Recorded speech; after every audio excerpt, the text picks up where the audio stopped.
Chapter 1, A Life of Unrest. Ethan Hawthorne wrapped his arms around me from behind, his hands slowly sliding under my clothes. I shivered. Was this moment finally here? My nominal uncle, Ethan Hawthorne. The man I had loved for 12 years. Had he finally come to his senses? A week after his fiancée died because of me, had he finally realized I was the one he'd loved all along? Annabelle Vance, Vivienne told me she's cold down there. How can you sleep so soundly? I smiled faintly, unconcerned. I'd always known Ethan hated me. It didn't matter. As long as I loved him, that was enough. I turned and wrapped my arms around his neck. Why don't you take me first? Let me have a taste of you. Then, one day, when I don't love you anymore, I'll go down and keep her company. Annabelle Vance, he was angry, just as I knew he would be. His hand clamped around my throat. I knew this heartless act was infuriating. Vivienne Sterling was my best friend and Ethan's fiancée. A week ago, she died in a mudslide. She died saving me. Conveniently, my dear best friend didn't forget me even in death. In her diary, she exposed the secret I had guarded for 12 years. I loved Ethan Hawthorne, a love that had consumed me for 12 years. Annabelle Vance, how did I raise you to be like this? Ethan's grip tightened and the air grew thin. I was suffocating. I wanted to speak, to tell him that in these 12 years, he had done a terrible job of raising me. Not only had he made me fall in love with him, but he'd also led me to believe he loved me too. I used to think he loved me, until Vivienne appeared. My best friend, the one who knew all my secrets, was suddenly with the man I loved most. What could I say? I wanted to kill her. I dreamed of it, but I held back. Because if she died, Ethan would be sad. And also because I knew I wasn't the one who could be with him for a lifetime. A week ago, Vivienne had invited me on a trip, saying she wanted to tell me about her and Ethan.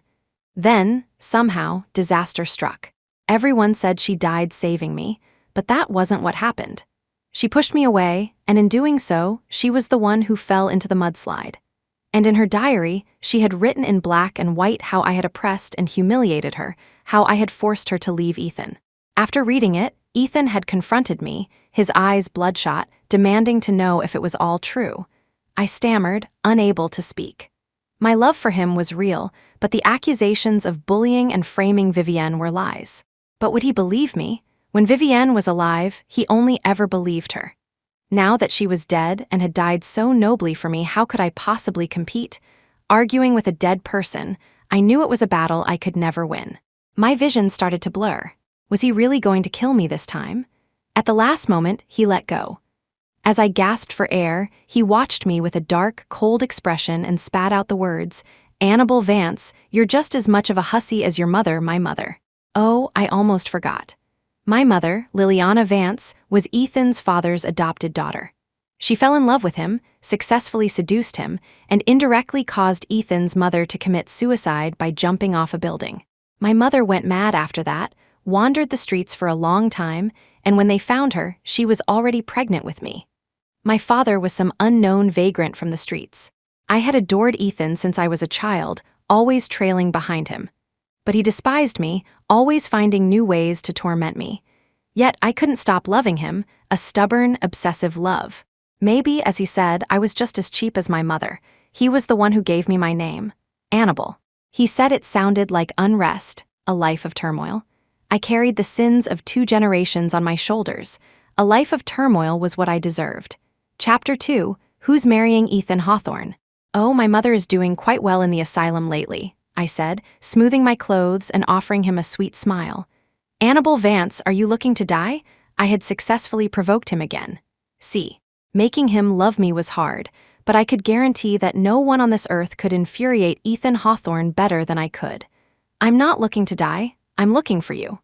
I tilted my head up, gazing at him with adoration as I pressed against him. Ethan looked at me with disgust, as if I were a piece of trash. Get off me, Annabelle Vance, I will never touch you in my life. Ethan, don't be so absolute, I said with a playful grin. A lifetime is a long time. Can you really promise that? I always acted this way in front of him. I would never let him see me heartbroken over him. I wanted his memory of me to be forever beautiful and alluring. Annabelle Vance, you can be that hussy Liliana Vance, but I will never be like my father. Ethan gripped my chin, his eyes filled with a hatred so intense it felt like he wanted to tear me apart. With that, he turned to leave. Ethan, I grabbed his arm. He turned back impatiently. I quickly stood on my toes and kissed him, swiftly transferring the pill from my mouth to his. Cough, cough, Annabelle Vance, what did you give me? He roared. I smiled sweetly. Something that will make you willing to sleep with me. I told you, a lifetime is a long time. Annabelle Vance, Ethan stared at me, his eyes burning with rage. I just smiled, slowly peeling off my clothes to reveal the curves of my body. A flicker of desire, the one I was waiting for, appeared in his eyes. I knew that sleeping with a woman he found repulsive to his very core would be torture for him. I never wanted him to suffer, but now I had no choice, because I was dying. Ironic, wasn't it? On the same day Vivienne had her accident, I received a terminal diagnosis from the hospital. I had only 1 year left to live. I wanted to leave something behind for my love story with Ethan. But what? After much thought, I decided on a child. That way, in a sense, I could continue to live by his side. The next morning, Ethan was gone. I found myself fully dressed in a funeral hall. A crowd of people were pointing and whispering at me. I thought I was dreaming until someone walked up and slapped me hard across the face. I was jolted into reality. I was at Vivienne Sterling's wake. Get out, you don't deserve to be at my daughter's funeral, Vivienne's mother, Patricia Sterling, screamed at me, her face contorted with grief. I looked at her, confused. Did she also think I killed Vivienne? Mrs. Sterling, I started to explain, but another slap sent me to the ground. A torrent of vile insults rained down on me from all sides. Look at her. Just like her lunatic mother, rotten to the core, exactly poor Vivi, how did she ever get mixed up with her? How can someone like her still be alive? She'd kill her best friend just to get a man. I can't believe she has the gall to actually marry Ethan Hawthorne. I heard it all, but one sentence struck me like lightning. They said I was going to marry Ethan Hawthorne. What did you say? Say that again. I scrambled to my feet and grabbed a woman by her collar. Who's marrying Ethan Hawthorne? Someone shoved me away, sending me sprawling to the floor. Who's marrying Ethan Hawthorne? You are Chapter 3. Don't you know you're dying? I was marrying Ethan Hawthorne. I was marrying Ethan Hawthorne. So, it was me who was going to marry Ethan Hawthorne. I wanted to cry, but no tears would come. I didn't know what expression to wear in a situation like this. Marrying Ethan had once been the greatest dream of my girlhood, but now it was the most terrifying nightmare of my life. This was his way of punishing me. Here I was, with Vivienne dead because of me, and I was taking her place as my uncle's fiancée. Hilarious. Now everyone in Northwood City knew. The Hawthorne family's guttersnipe, Annabelle Vance, had murdered her best friend to claw her way into Ethan Hawthorne's bed. Slap, slap, slap. The insults were punctuated by stinging slaps across my face, each one carving a deeper wound into my heart. At Vivienne's funeral, I endured endless humiliation and beatings, treated like a dirty rag to be kicked around and discarded. This torment, orchestrated by Ethan, consumed my 22nd year. Hiss! When I woke up, the first thing I saw was a white ceiling and the sharp scent of antiseptic. I was in a hospital. Instantly alert, I ripped the IV from my arm and stumbled towards the door. I couldn't let anyone find out I was dying. Miss in bed 14, stop right there, a warm, pleasant male voice called out, but I didn't slow down. Hey, I'm talking to you. A hand grabbed my arm and pulled sharply. I lost my balance and fell backward into his chest. I had never felt a hug so warm, not even from Ethan. But this stranger, his embrace felt safe. Well, a real beauty, no wonder you're so proud. The man's teasing voice came from above. I leaned against him, unwilling to move. What's wrong? He asked, sensing my reluctance. Don't move, I whispered. Just let me stay here for a moment. He complied, saying nothing. I felt tears welling up. I didn't want to leave this embrace, didn't want to face the miserable world Ethan had built for me. All I did was love him.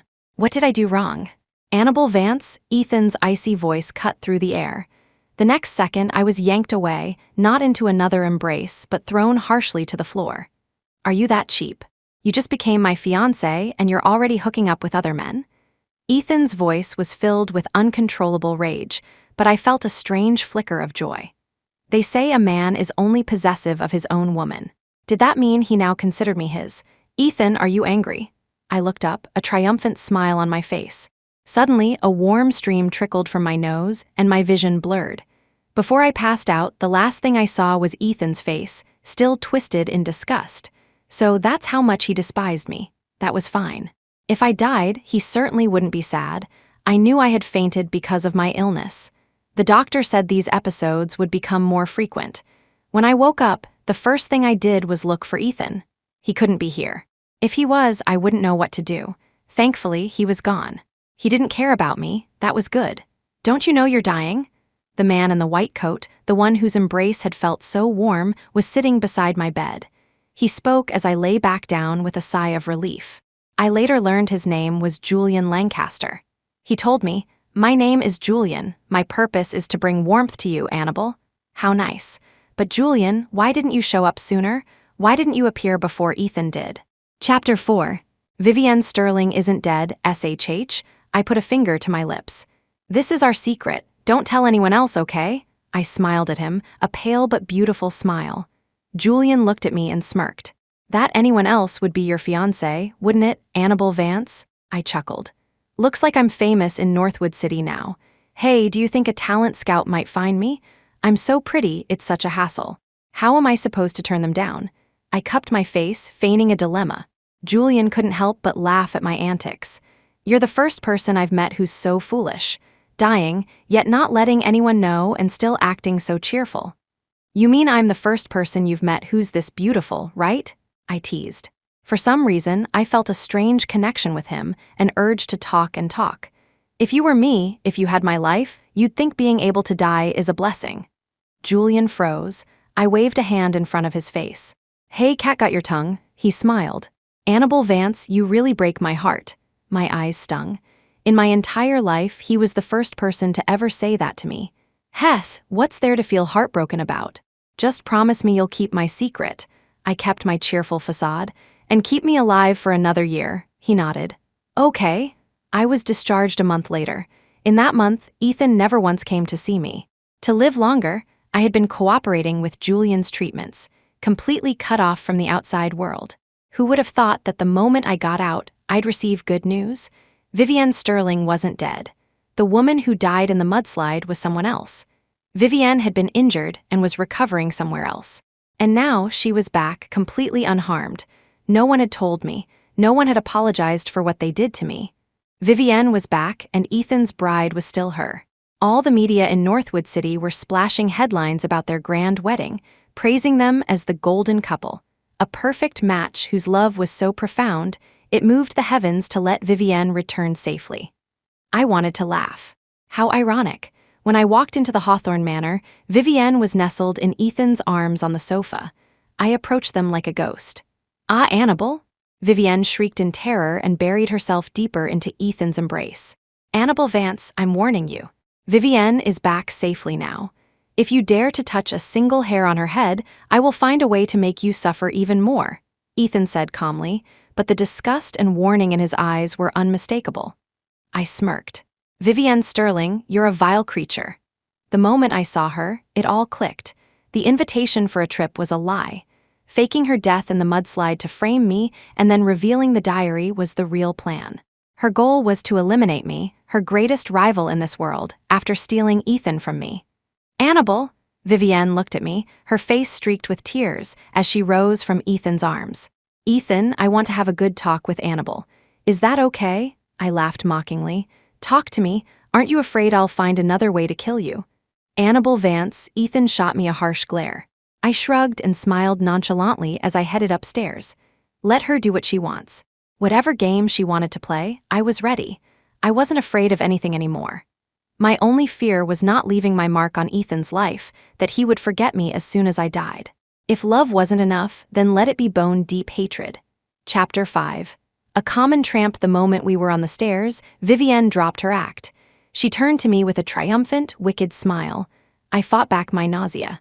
Aren't you afraid I'll record this and show Ethan? Let him see what his precious princess really looks like. Vivienne laughed, unfazed. Go ahead. Annabelle, don't you understand your place in his heart?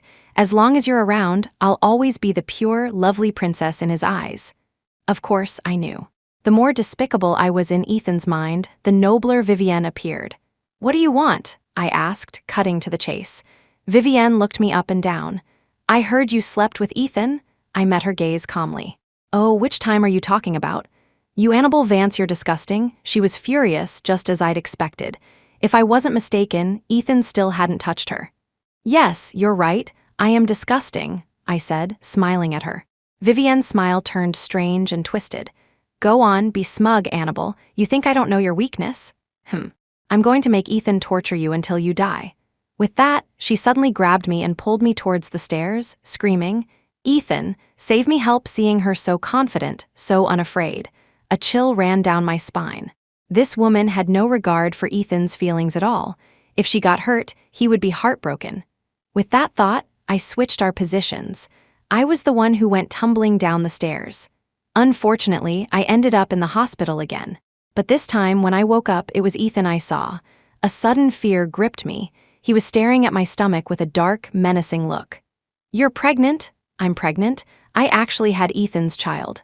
I should have been overjoyed, but in that moment I was terrified. I instinctively covered my belly. If Ethan knew this was his child, he would never let me give birth. I forced a smile. Yes, I'm pregnant. Uncle, congratulate me. It's Julian's. Whose? Ethan's expression tightened. I smiled even more brightly. Julian's. You've met him, the doctor from last time. Have you forgotten, Uncle? I hadn't called him Uncle since I was 10, since the day I fell in love with him. The doctor's? Ethan narrowed his eyes, studying me. You're not lying. My heart pounded, but I feigned nonchalance. Of course, whose else would it be? Uncle, you don't think it's yours, do you? Ha ha ha, we only slept together once, and I took the morning after pill. How could I dare to have your child? If it really were yours, you'd be dragging me to the operating table right now, ha ha ha. I spoke lightly, secretly watching his expression. The coldness in Ethan's eyes gradually faded. He finally spoke. It doesn't matter whose it is. I can't trust a word you say. This child has to go. I plunged into an icy abyss, wanting to cry but unable to. No, Uncle, I love Julian. I want to have his child. This is our first baby. I want to keep him. I made a desperate last stand, even though I knew Ethan never went back on his word. I wanted this child so badly. Love him? Ethan's eyes filled with contempt and disgust. He stepped forward and gripped my chin. Annabelle Vance, you're such a hussy, even worse than your mother, at least. She only loved my father her whole life, and you. His gaze felt like 1,000 knives as he spat out 4 words. You're a common tramp, Chapter 6. He was always cruel to me, a common tramp. Ethan Hawthorne called me a common tramp? Hilarious. I loved him to death, and in return, he gave me those 4 words. How ironic. But right now, I couldn't afford to be hurt by him. I had to protect the child in my womb. I won't, I flew into a frenzy, biting his hand hard and scrambling to a corner. I won't let you touch my baby, Annabelle Vance, Ethan roared. I'm warning you, don't test me again. Mr. Hawthorne. Julian walked in at the perfect moment. He came to my side, and the moment I saw him, I threw myself into his arms, looking at him with pleading eyes. Save our baby, Julian, save our baby. I knew he would understand. Julian's eyes darkened, and he squeezed my hand reassuringly. Mr. Hawthorne, I am the child's father. Only I have the right to decide its fate, Julian said, his voice steady and calm. Ethan shot him a disdainful look. You, ha. Let's see you try to keep it. After saying that, Ethan turned and walked away. I knew he meant what he said, but I couldn't just watch this child be taken from me. Uncle, I scrambled forward and grabbed his leg. Don't take away my baby, I'm begging you. Let go, Ethan said, looking down at me. I held on tight. You asked for this, he said coldly, and then, without a shred of mercy, he kicked me squarely in the stomach. Ah, I clutched my belly, lying on the floor. Julian, help me, I cried out, watching Ethan disappear from the doorway. To save this child, I finally decided to leave Northwood City. Here, Ethan's power was absolute. I couldn't fight him. Leaving was my only choice. But there was one person I couldn't let go of, my mother. The night before I left, I went to the asylum to see her.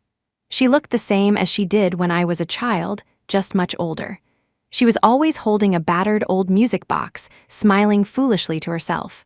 Through the disheveled hair, I could still see traces of her youthful beauty. I loved her deeply. I didn't blame her for bringing me into this world. I felt I was perhaps the only person on earth who could understand her. We were so alike, both falling for men we should never have loved. But she was luckier than me. At least Ethan's father loved her back. As for Ethan, he wouldn't spare me even a tiny shred of affection. "Mom, I'm leaving," I said, stroking her graying hair. "You have to take care of yourself. If I'm still alive in a year, I'll bring your granddaughter to see you." She smiled at me, a silly, vacant smile, but then she pressed the music box she never let go of into my hands. In that moment, I knew. She recognized me. She knew I was her closest kin in this world. Giving me the music box was her way of telling me to remember to come back, to return it to her. I couldn't hold back my tears and burst out crying in her arms. In the end, I had to leave. Julian drove me to the airport. At 2:30 in the morning, the terminal was cold and deserted. I took one last look at the city I had lived in for 22 years and boarded the plane. I settled in a remote small town. My belly grew bigger each day, and to my surprise, my illness flared up less and less. The only downside was that my love for Ethan grew stronger with each passing day. Just when I thought everything was slowly getting better, I saw a piece of news in the paper: my mother was gone. Gone. I didn't want to say the other word. I didn't want to. I rushed back to Northwood City in a frenzy, only to learn that my mother had been found drowned in the asylum's swimming pool a month ago, 5 months after I had left. The swimming pool, I remembered in her rare moments of lucidity, that was her favorite place to go. It was where she first fell in love with Ethan's father, and it was where her life ended. Chapter 7. Ethan pushed her. I stumbled into my mother's funeral, and everyone stared at me like I was some kind of monster. Oh, wait, not everyone. There was no one at my mother's funeral. She didn't even have a funeral. She couldn't be buried in the Hawthorne family cemetery. She was the family's disgrace. I collected her ashes from the crematorium. Such a small urn, and she was in there, forced to endure the pointing fingers and vile insults of others. I wondered how she had endured it all back then. Finally, I collapsed to the ground, sobbing. Countless people walked past me, staring at the heavily pregnant woman crying her heart out, with no idea why she wept. After a long time, someone stopped beside me. I knew who it was, but I didn't look up. At that moment, he was the person I most wanted to see, and also the person I least wanted to see. Ethan Hawthorne. I fainted again. When I woke, I was in a warm bed. A flicker of surprise went through me. Had Ethan finally learned to take care of me? Click. Someone pushed the door open. I looked up with anticipation, only to see Vivienne Sterling. "What? Disappointed to see me?" Vivienne's smile was as bright as a flower. By now, she and Ethan must have been married. I lay back down and pulled the covers over my head. I didn't want to deal with her right now, but she didn't seem to give up. As if she had missed me terribly after 6 months, she sat down by my bed with great concern and began to tell me a story. She said my mother hadn't accidentally fallen into the pool. She had lured my mother there. She had deliberately mentioned me in front of my mother, and my mother, agitated, had attacked her. And then, and then Ethan, to protect her, had pushed my mother into the pool. And then my mother drowned. I don't remember how I got out of bed, nor how I started fighting with Vivienne. I only know that if Ethan hadn't arrived in time, I probably would have strangled her to death. My mother was gone, killed by Ethan and Vivienne. But who could I seek revenge from? I couldn't love him, and I couldn't hate him. My life was a joke, a colossal joke. Ethan pulled me off Vivienne, completely disregarding my growing belly. I watched him cradle Vivienne in his arms, his face etched with panic, as tears blurred my vision. Even now, Ethan looked down on me as he always had, not even willing to offer a single word of apology. Didn't he know? He had killed my mother, my last relative in this world. How could he feel no shame towards me? How could he not? Chapter 8. Death by a broken heart. Annie, Annie. In a daze, I heard someone calling my name over and over. I groggily opened my eyes. It was Julian, leaning over my bed, calling out in alarm as someone tried to pull him away. I tried to speak, but I had no strength. The familiar scent of antiseptic told me I was in the hospital again. The hospital was not a good place. Julian was eventually dragged away, and Ethan appeared by my bedside. It was still that face that drove me to obsession. He stood over me, his lips pressed into a thin line, his eyes cold and devoid of light. "Annabelle Vance, don't blame me," he said coldly. "You brought this upon yourself." I didn't understand what he was saying. I instinctively reached for his hand, but just like countless times since childhood, he evaded my touch. I don't clearly remember what happened next. The blinding surgical lights made it impossible to open my eyes. Cold metal cut into my skin, tearing through my belly, wreaking havoc inside me. It hurt so much. I wanted to cover my stomach, to speak, to tell them to be careful not to hurt my baby. She was only 2 months away from being born. Soon, she would be able to call me Mommy. She would ask who her daddy was, and I would tell her that her daddy was the most wonderful man in the world. The most wonderful. My body felt weaker and weaker, as if it no longer belonged to me. The life fluttering inside me was slipping away. I was scared. So scared. What more could Ethan do to me now? What else could he possibly do? Doctor, this is bad. The patient is too weak and has passed out. It was a forced C-section, and now she's hemorrhaging. What? Save the mother, save the mother. I couldn't hear what they were saying anymore. I drifted into a deep sleep, into a long, long dream. In the dream, Ethan had loved me from the very beginning. He trusted me, cherished me, adored me. I wore a white wedding gown and walked down the aisle with him. At the moment we exchanged rings, my dress was suddenly stained with crimson blood. It was my mother's blood, and the blood of my unborn child. I snapped my eyes open. The man by my bedside, his eyes bloodshot, was still not Ethan. Julian, I said, sitting up and pulling out the IV needle. I spoke like a child. Where's my baby? I want to see my baby. Is it a boy or a girl? I think it's a girl. Do you think she's as pretty as me?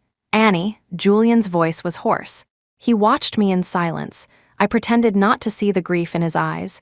How many days have I been asleep? I haven't even seen the baby yet. Take me to see her. Annie, the baby. The baby is gone, Julian choked out, lowering his head, unable to look at me. Hot tears streamed down my face, but I forced a smile. What kind of joke is that? She was 8 months along. How could she just be gone? The doctor said she was very healthy. My vision was blurred with tears, but my face was stretched into a brilliant smile. I stubbornly tried to leave the room, but Julian held me back, hugging me tightly from behind. Annie, it's okay, it's okay. You'll have more children in the future, many more. I wanted to scream, to cry, but no sound would come out. I felt like I was dying. I was about to die from a broken heart, from a heart that had given up. Julian was right. If I could live a long, healthy life, I would be like any other woman in the world. I would have my own family, a loving husband, and my own children. But I didn't have time. I really didn't have time. And what I had lost was my child with Ethan. That was the only connection I had left with him. Me and Ethan. Ha. I had forgotten. I had forgotten that he didn't want this child. He killed her. He killed my child with his own hands. He killed our child. Chapter 9. Will you feel the pain? Ha. I burst out laughing, a wild, crazed sound. Tears streamed down my face as the laughter grew more frantic. Julian was terrified by my state. Annie, don't be foolish. Don't overthink things. You still have a future. You have to live on for your child and your mother. Live on for the dead. No, Julian, that's too weak a reason. I shoved him away and staggered out of the room. I bumped into countless people along the way, ignoring their curses and insults. I just wanted to run, to get away, to die. Annabelle Vance, a familiar voice, stopped me in my tracks. Even now, only he had this power over me. One call of my name was a spell that rooted me to the spot. Ethan slowly approached from behind. I knew what I must look like, head bowed, hair disheveled, like a madwoman. But I no longer cared. How did you let yourself get into this state? Ethan gripped my chin. His tone was as cold and disdainful as ever. I looked up at him, my eyes filled with tears. It was the first time he had seen me like this. He seemed taken aback, his brow furrowed almost imperceptibly. Then he actually bent down and picked me up. Ethan was holding me. After all these years, he was holding me, but I felt no joy, only a burning question. Why did you kill my child? She was already 8 months old. Ethan Hawthorne, why did you kill my child? I stared into his eyes, my gaze as stubborn as always. His expression didn't change. You hurt Vivienne, he said flatly. She has leukemia and needed fresh umbilical cord blood. We were planning to let you give birth naturally and then use it to save her, but you had to go and hurt her. She had to have her surgery ahead of schedule. Umbilical cord blood, leukemia, early surgery, so that was it. I looked at Ethan's calm profile, and a single thought consumed me. I wanted to kill him. I wanted him to join my child in death, so he had my child taken from me for such an absurd reason. Just for Vivienne's sake, he could do this to me, to my child. Ethan Hawthorne, I said, pointing a finger at his heart. Do you even have one? He looked down at me, his gaze indifferent. No, I laughed. If I really killed Vivienne Sterling, would you finally discover that you have a heart after all? That you can feel pain? He tossed me onto the hospital bed, his eyes like daggers. On what grounds? He sneered. I froze. He was right. On what grounds? I was utterly powerless against the people who had killed my mother and my child. Annabel Vance, you will stay right here. Don't even think about running away again. Your mother is dead. You will pay the debt she owed the Hawthorne family. Ethan stared at me, his voice cold. I laughed mockingly. Ethan Hawthorne, if you want to keep me, just say so. No need for these tired old excuses. He flew into a rage, striding forward and tilting my chin up. Annabel Vance, don't overestimate yourself. You'll find out why I'm keeping you. I smiled sweetly and licked his hand with the tip of my tongue. To keep me as your pet? I'm willing. Slap, he struck me across the face. You're such a tramp, I just laughed, unfazed. I was a tramp. He was right. I couldn't stop loving him and I couldn't bring myself to hate him. But I couldn't forget the vengeance I owed either. So from now on, I would dedicate myself to disgusting him, to enraging him as long as he kept me by his side. I would make sure he and Vivienne never had a moment of peace. It would hurt me too, but it wouldn't be for long anyway, would it? Chapter 10. Ruining his reputation, I finally understood what Ethan was keeping me for. When I found myself in a revealing, sexy cat-girl costume, forcing smiles among a group of old men, I saw Ethan in the distance, sullenly smoking a cigarette. Vivienne, on the other hand, having received the umbilical cord blood, was radiant, laughing and chatting with a circle of socialites. And me? What was I? Perhaps I was just a dog he paraded around on a leash. After all, a woman of my status, dressed like this at such an event, certainly added a splash of color. But how could I let him have his way? I had said it before, I was here to torment him, to use the rest of my life to torment him. Ah! I feigned a stumble and fell into the arms of one of the men. Well, well. Who is this beautiful creature, oh? It's the Hawthorne family's little guttersnipe.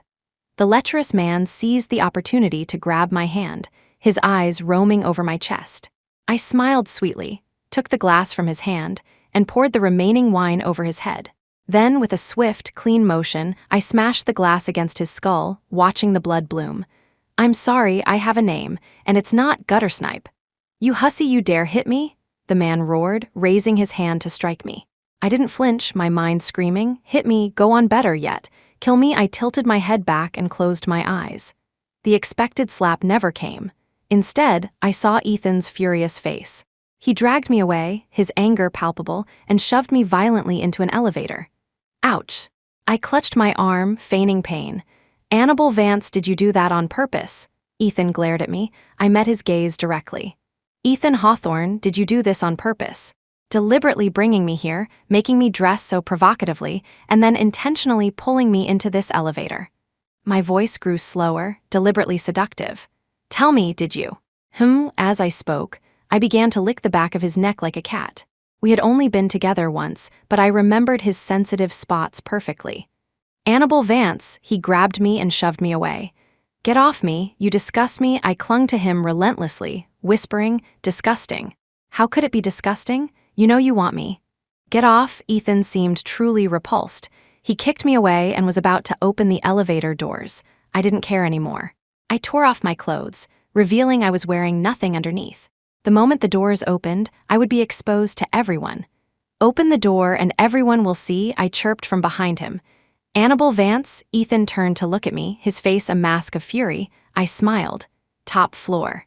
I'll help you and you help me. You're incurable, he gritted out. Yes, I replied with a sweet smile, and you're the one who made me this way. With that, Ethan slammed the button for the top floor, then lunged at me, pinning me against the wall. I deftly wrapped my legs around his lean waist and smiled in triumph.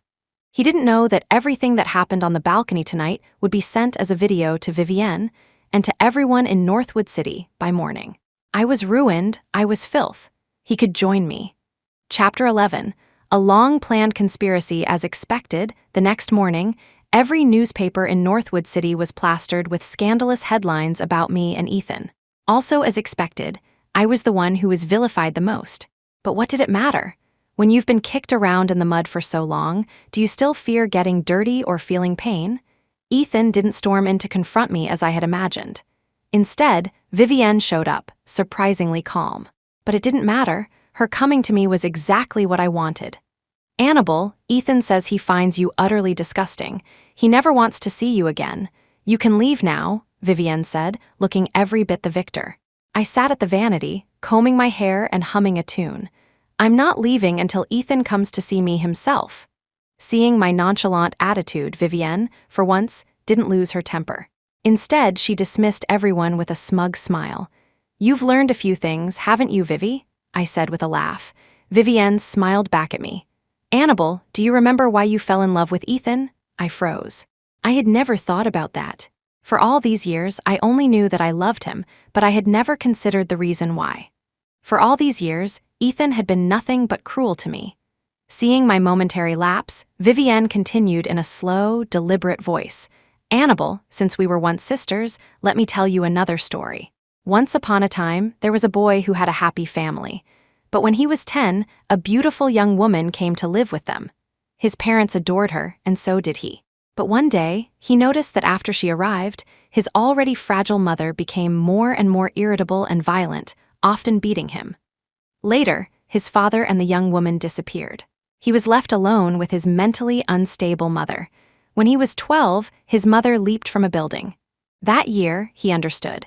It was that beautiful woman who had stolen his father's heart and destroyed his home. Later, he found her. And guess what? She had gone mad too, and was pregnant with some unknown man's child. That year, the boy, only 13, had a terrible idea. He would make this newborn baby girl grow up to be a monster, a gutter snipe scorned by everyone, just like her mother. He would make this baby girl fall in love with him, just as her mother, an adopted daughter, had seduced her adoptive father. I didn't hear a word of what Vivienne said after that. I was frozen, completely still. Even a fool would have understood who the characters in the story were. The boy was Ethan. The baby girl was me. My love for Ethan, was a conspiracy of revenge planned from the moment I was born. So I really was a monster personally cultivated by Ethan.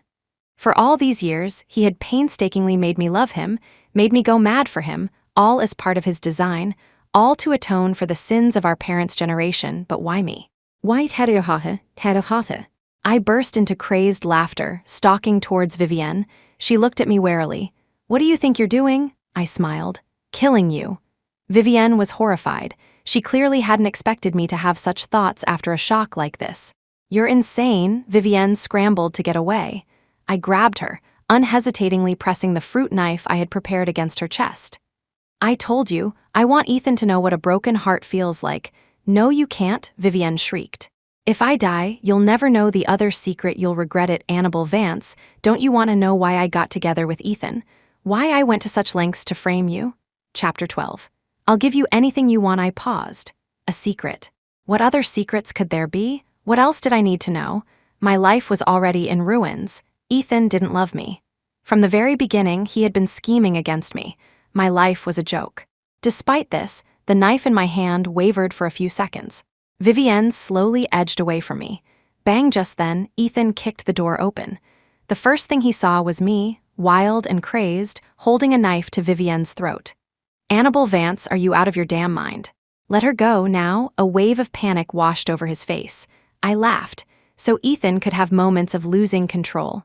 He could feel fear and terror, just like a normal person. I had always thought he was above such mortal emotions. It turned out his supposed detachment was reserved for me alone. Ethan, save me, Annabelle's gone crazy. Vivienne trembled. The knife in my hand was poised to sever the artery in her neck at any moment. Don't be afraid, Ethan soothed her, his eyes fixed on me. Annabelle Vance, stop this madness. What the hell do you want? What do I want? Would you even care what I want? I looked at him mockingly. He seemed incredibly frustrated. I used to be so obedient. If he said go south, I would never go north. If he was unhappy, I would do anything to cheer him up.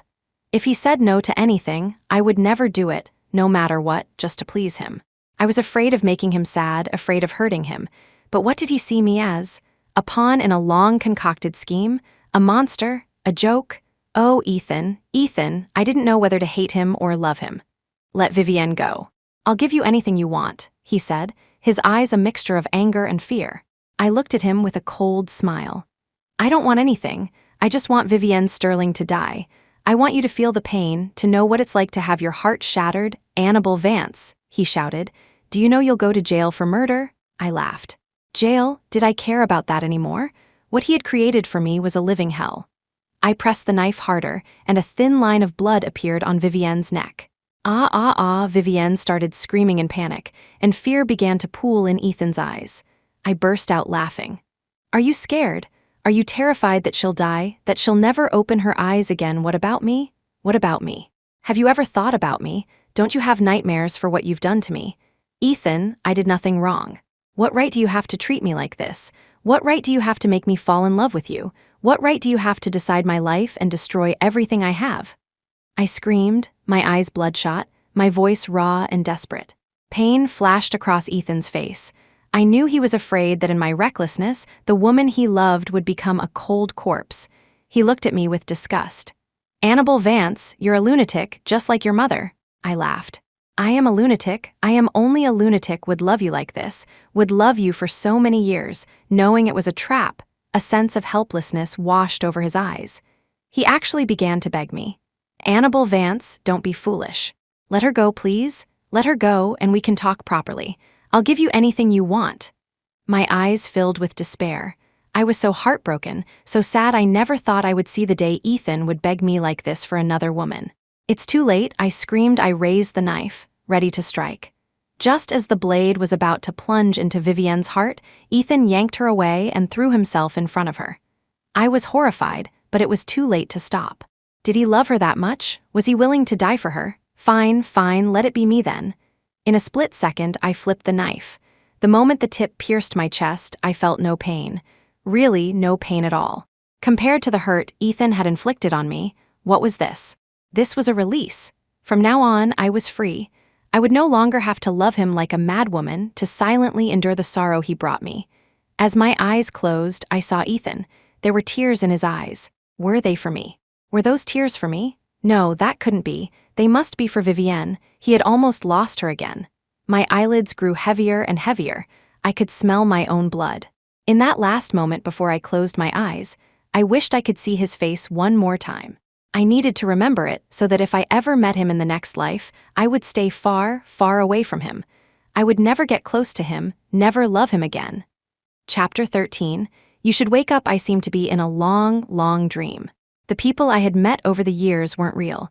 The things I had experienced weren't real. My life was like that of so many others my age, healthy, whole, happy, and bright. There was no Ethan Hawthorne, no Vivienne Sterling, no lonely and hopeless future, no desperate love. I had never met Ethan, never spent time with him, never fallen in love with him, and never suffered the pain he brought me. I would grow up healthy, have a secret crush, and slowly, someone would slip me a love letter. I would fall in love with the best basketball player in school, go to university, fall in love, and be cherished like so many other girls. A normal relationship, marriage, children. I would have a loving husband, obedient kids, and all the wonderful things I could imagine. I wanted to live in this dream forever, to never open my eyes again. But I seemed to hear a voice, constantly calling to me. Annie, you should wake up, you should get up. The voice was so familiar, but I couldn't remember who it was, and I didn't want to open my eyes. Slowly, someone came to my side, prying my eyes open to check on me. I heard him say, "The patient's condition is very poor.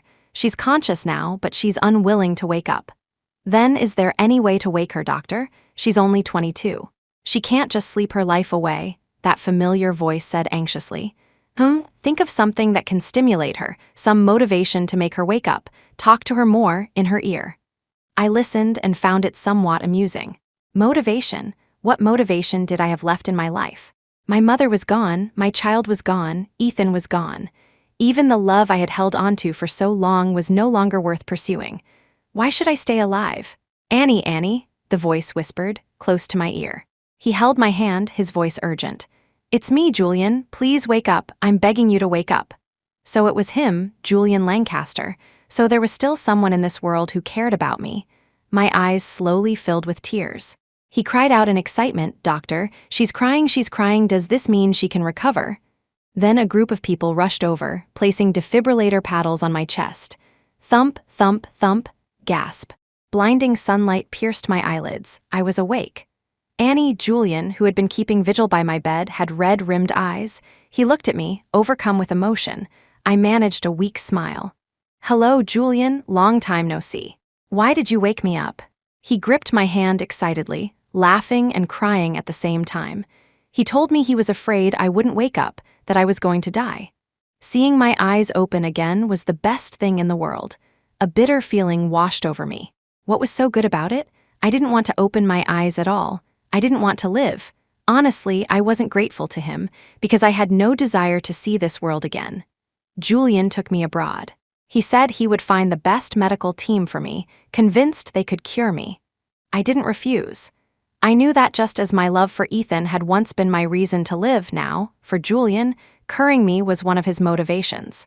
I knew the pain of rejection, so I couldn't bring myself to reject him, even though I knew I would never get better. Later, I found out that Julian had gone to great lengths to get me out of the hospital. He wasn't just an ordinary doctor. He was the heir to the Lancaster family, the only other family in Northwood City whose power rivaled Ethan Hawthorne's. Chapter 14. Stay, please. After arriving abroad, my days were spent either going to the hospital or on the way to the hospital. I refused to be admitted, so I went back and forth every day. Julian let me have my way. I had no desire to go anywhere. Julian often suggested taking me out. One day it was a show on Broadway. The next it was something to see on Fifth Avenue. But I couldn't muster any interest, just offering him a faint smile. All my interests, all my passions, had been left behind in that country, dead on that afternoon. The medical team in America was indeed brilliant. But no matter how brilliant the medicine, it could heal the body but not the heart. I had no will to live. No matter how skilled they were, if I didn't cooperate, what was the use? My body continued to weaken day by day. I spent more and more time sleeping. Out of 24 hours a day, I was asleep for basically 18 of them. Every time I woke up, I saw Julian with red-rimmed eyes. I felt a pang of guilt. I knew he was good to me, but I couldn't return his feelings in kind. To me, he was more like a brother, a friend, a confidant. All my passion, all my love, had been given to a man named Ethan Hawthorne when I was 10 years old. And what about Ethan? How had he been these past few years? I wanted to know, but I didn't dare to look for news about him, because I was afraid of seeing how happy he was with Vivienne, how perfect their life was. And me, to him, that's right, I never knew what I was to him. A monster, a tool for revenge, or just someone insignificant. Someone who could never make a ripple in his life. I had been gone for 8 months. What was he doing every day? Did he ever think of me? Was he already married to Vivienne, with children, living happily ever after? I didn't dare to think about it. "Annie," Julian said, holding a bouquet of flowers in front of me. Since coming to America, he had developed a habit. No matter what, he would bring me a fresh bouquet of flowers every day. He said he wanted me to see life in full bloom, to inspire me to live. The flowers were fragrant and beautiful, but I didn't have the heart to tell him that they had no effect on me. I had no will to live. Nothing could stir my will to live. They bloomed beautifully, they bloomed vividly. I was happy to see them, but what did that have to do with me? "You seem to be in better spirits today. How about we go see a play? There's a troupe from our country performing today," he said, holding my hand, as happy as a child. No, he was always happy. But I knew that in the moments I couldn't see, he was secretly wiping away tears. Because the doctors had told him my time was running out, that I could fall asleep and never wake up at any time. "Okay, let's go see it," I agreed. It was a rare occasion for me to go out, and a light ignited in his eyes. Rhinoceros in Love. The play we saw was Rhinoceros in Love. I had always loved this play. I used to want Ethan to see it with me, because I felt like I was the rhinoceros, and he was my unattainable love. I loved him with such a stubborn, fierce passion, laying everything I could imagine at his feet. But he turned a blind eye. His eyes and his heart were only for Vivienne. After the play, Julian took me shopping. We bought a lot of things. It had been so long since I had done something like this, so long since I had felt so alive. I changed into a red dress, such a vibrant thing. Julian looked at me and smiled. He said, "Look how beautiful you are." I lifted the hem of my skirt and spun around. My head felt a little dizzy. I smiled at him and said, "What you really want to say is, stay, right? I'm too beautiful to die, aren't I?" There were faint tears in his eyes. Yes, you're too beautiful to die. Stay, please, stay. Chapter 15. Your child is still alive in my 10th month in America. My health had deteriorated significantly. The time I was awake each day could be counted on one hand. The light in Julian's eyes had also slowly faded. Even when he forced a smile for me, his eyes were filled with a deep sorrow. The only thing that remained unchanged was the fresh bouquet of flowers by my bedside that was replaced every day. I could barely speak anymore. One day, a crowd of people gathered around me. The doctors were shaking their heads at him. Julian was on the verge of tears. I heard him say, "Save her, doctor, please save her. She can't die. You have to save her, please." I didn't know what the doctor said, but I knew it was too late. It was impossible, because I could feel my own life slipping away. Looking at Julian, I wanted to tell him it was okay. He had already given me so much more time. 10 months. 10 stolen months. Even though I hadn't wanted to live these 10 months, I had stayed for him. Consider it a repayment for the warmth he had given me in the final days of my life. He held my hand. "Annie, don't go. Stay. Stay, please. I have something to tell you. You have to stay. Actually, your child is still alive. For your child's sake, stay, please. She's a girl. You haven't even seen her once. For her sake, stay, please. A child, my child." A light flickered in my eyes. I looked at him, confused. Wasn't my child dead?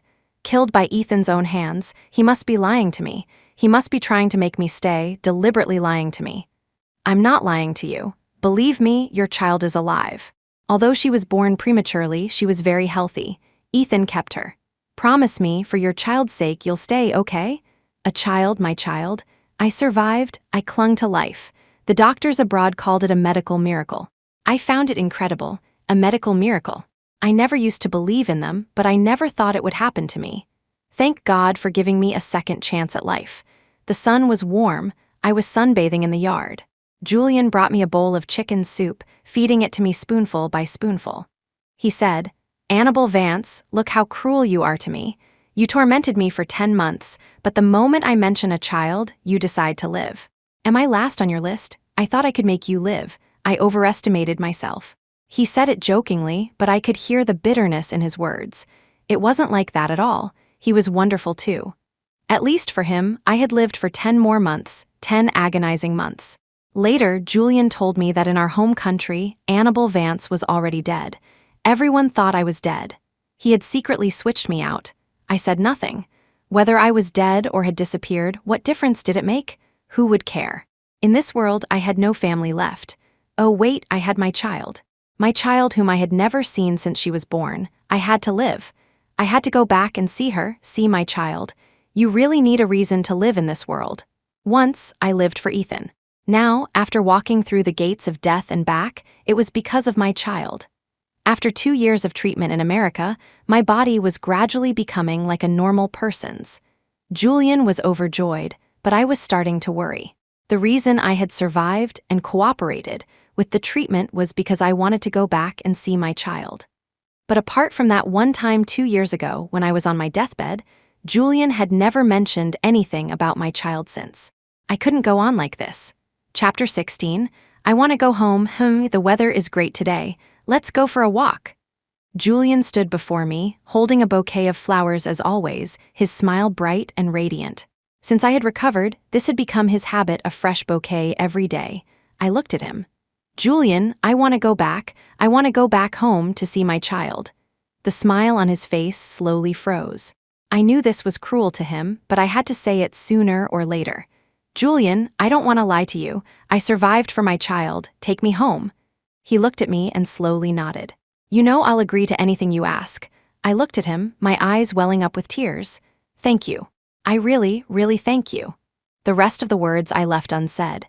Thank you for loving me, but I have nothing to give you in return. The moment we returned to our country, I was desperate to see my child. But to see my child, I had to see Ethan first, and I never wanted to see him again in my life. But I had no choice. I had to see him, then find a way to see my child and take her away. Julian said she was a girl, a cute little girl. I wondered if she looked like me or like Ethan. But no matter who she looked like, she must be a cute, beautiful girl. My child, she should be 3 years old by now, right? She had never seen me. I wondered if she even knew a person like me existed in the world. Annie, let's go home and meet my father first. If you want to get your child back, he can help you. And you need to know, there is no Annabelle Vance in this world anymore. She died 3 years ago. He looked at me, his voice calm as he stated this fact. I was slightly stunned. That's right, I almost forgot. I was already dead. I died 3 years ago, so who am I now? Who should I be? Julian looked at me deeply. Annie, I've given you a new identity. From today on, your name is Joy Forrest. I hope you will have a life of peace and joy. This is my blessing for you. Joy Forrest, peace and joy. I repeated the name and tears slowly rolled down my cheeks. Julian, I'm sorry. I cannot repay your deep love. I went with him to the Lancaster estate and met the man who was said to have been the talk of Northwood City in his youth. The traces of time could not hide his former glory. The moment he saw me, a flame ignited in his eyes. What's your name? He asked, grabbing my shoulders. Julian looked at his father. Her name was Annabelle Vance. Now I've named her Joy Forrest. He seemed not to see his own son, his gaze fixated on my face. Who is your mother? My mother. My heart skipped a beat. So there were still people who remembered her. I thought I was the only one left who would remember her. Liliana Vance, I said, word by word. Liliana Vance, he repeated the name as if his soul had been sucked out. You're her daughter, and her? Is she well? I understood. I knew how stunning my mother was in her youth. This man before me must have admired her too. What a pity and what a relief that they had never seen my mother in her old age, in her madness. It would have ruined their impression of her. She passed away 3 years ago, I said slowly. I didn't mention that she had drowned in a swimming pool, nor the indignities she had suffered before her death. Dead, he repeated my word, his eyes slowly losing their light. I felt he had aged 10 years in an instant. Dad, did you know her mother? Julian asked, puzzled. The man on the sofa waved his hand as if mustering all his strength. No, I just heard about her once. She was very beautiful in her youth. What a pity. Julian didn't press further, probably afraid of bringing up my painful memories. Dad, Annie and I are back on important business. We need your help. He looked at us. Whatever you need, I will help you. Are you nervous? Julian stood behind me, looking at my reflection in the mirror. I smiled and shook my head. I was about to see Ethan. I was nervous. Of course, I was nervous. But I didn't want to tell him, didn't want to tell anyone. I didn't want anyone to know that Ethan was still in my heart. Julian chuckled.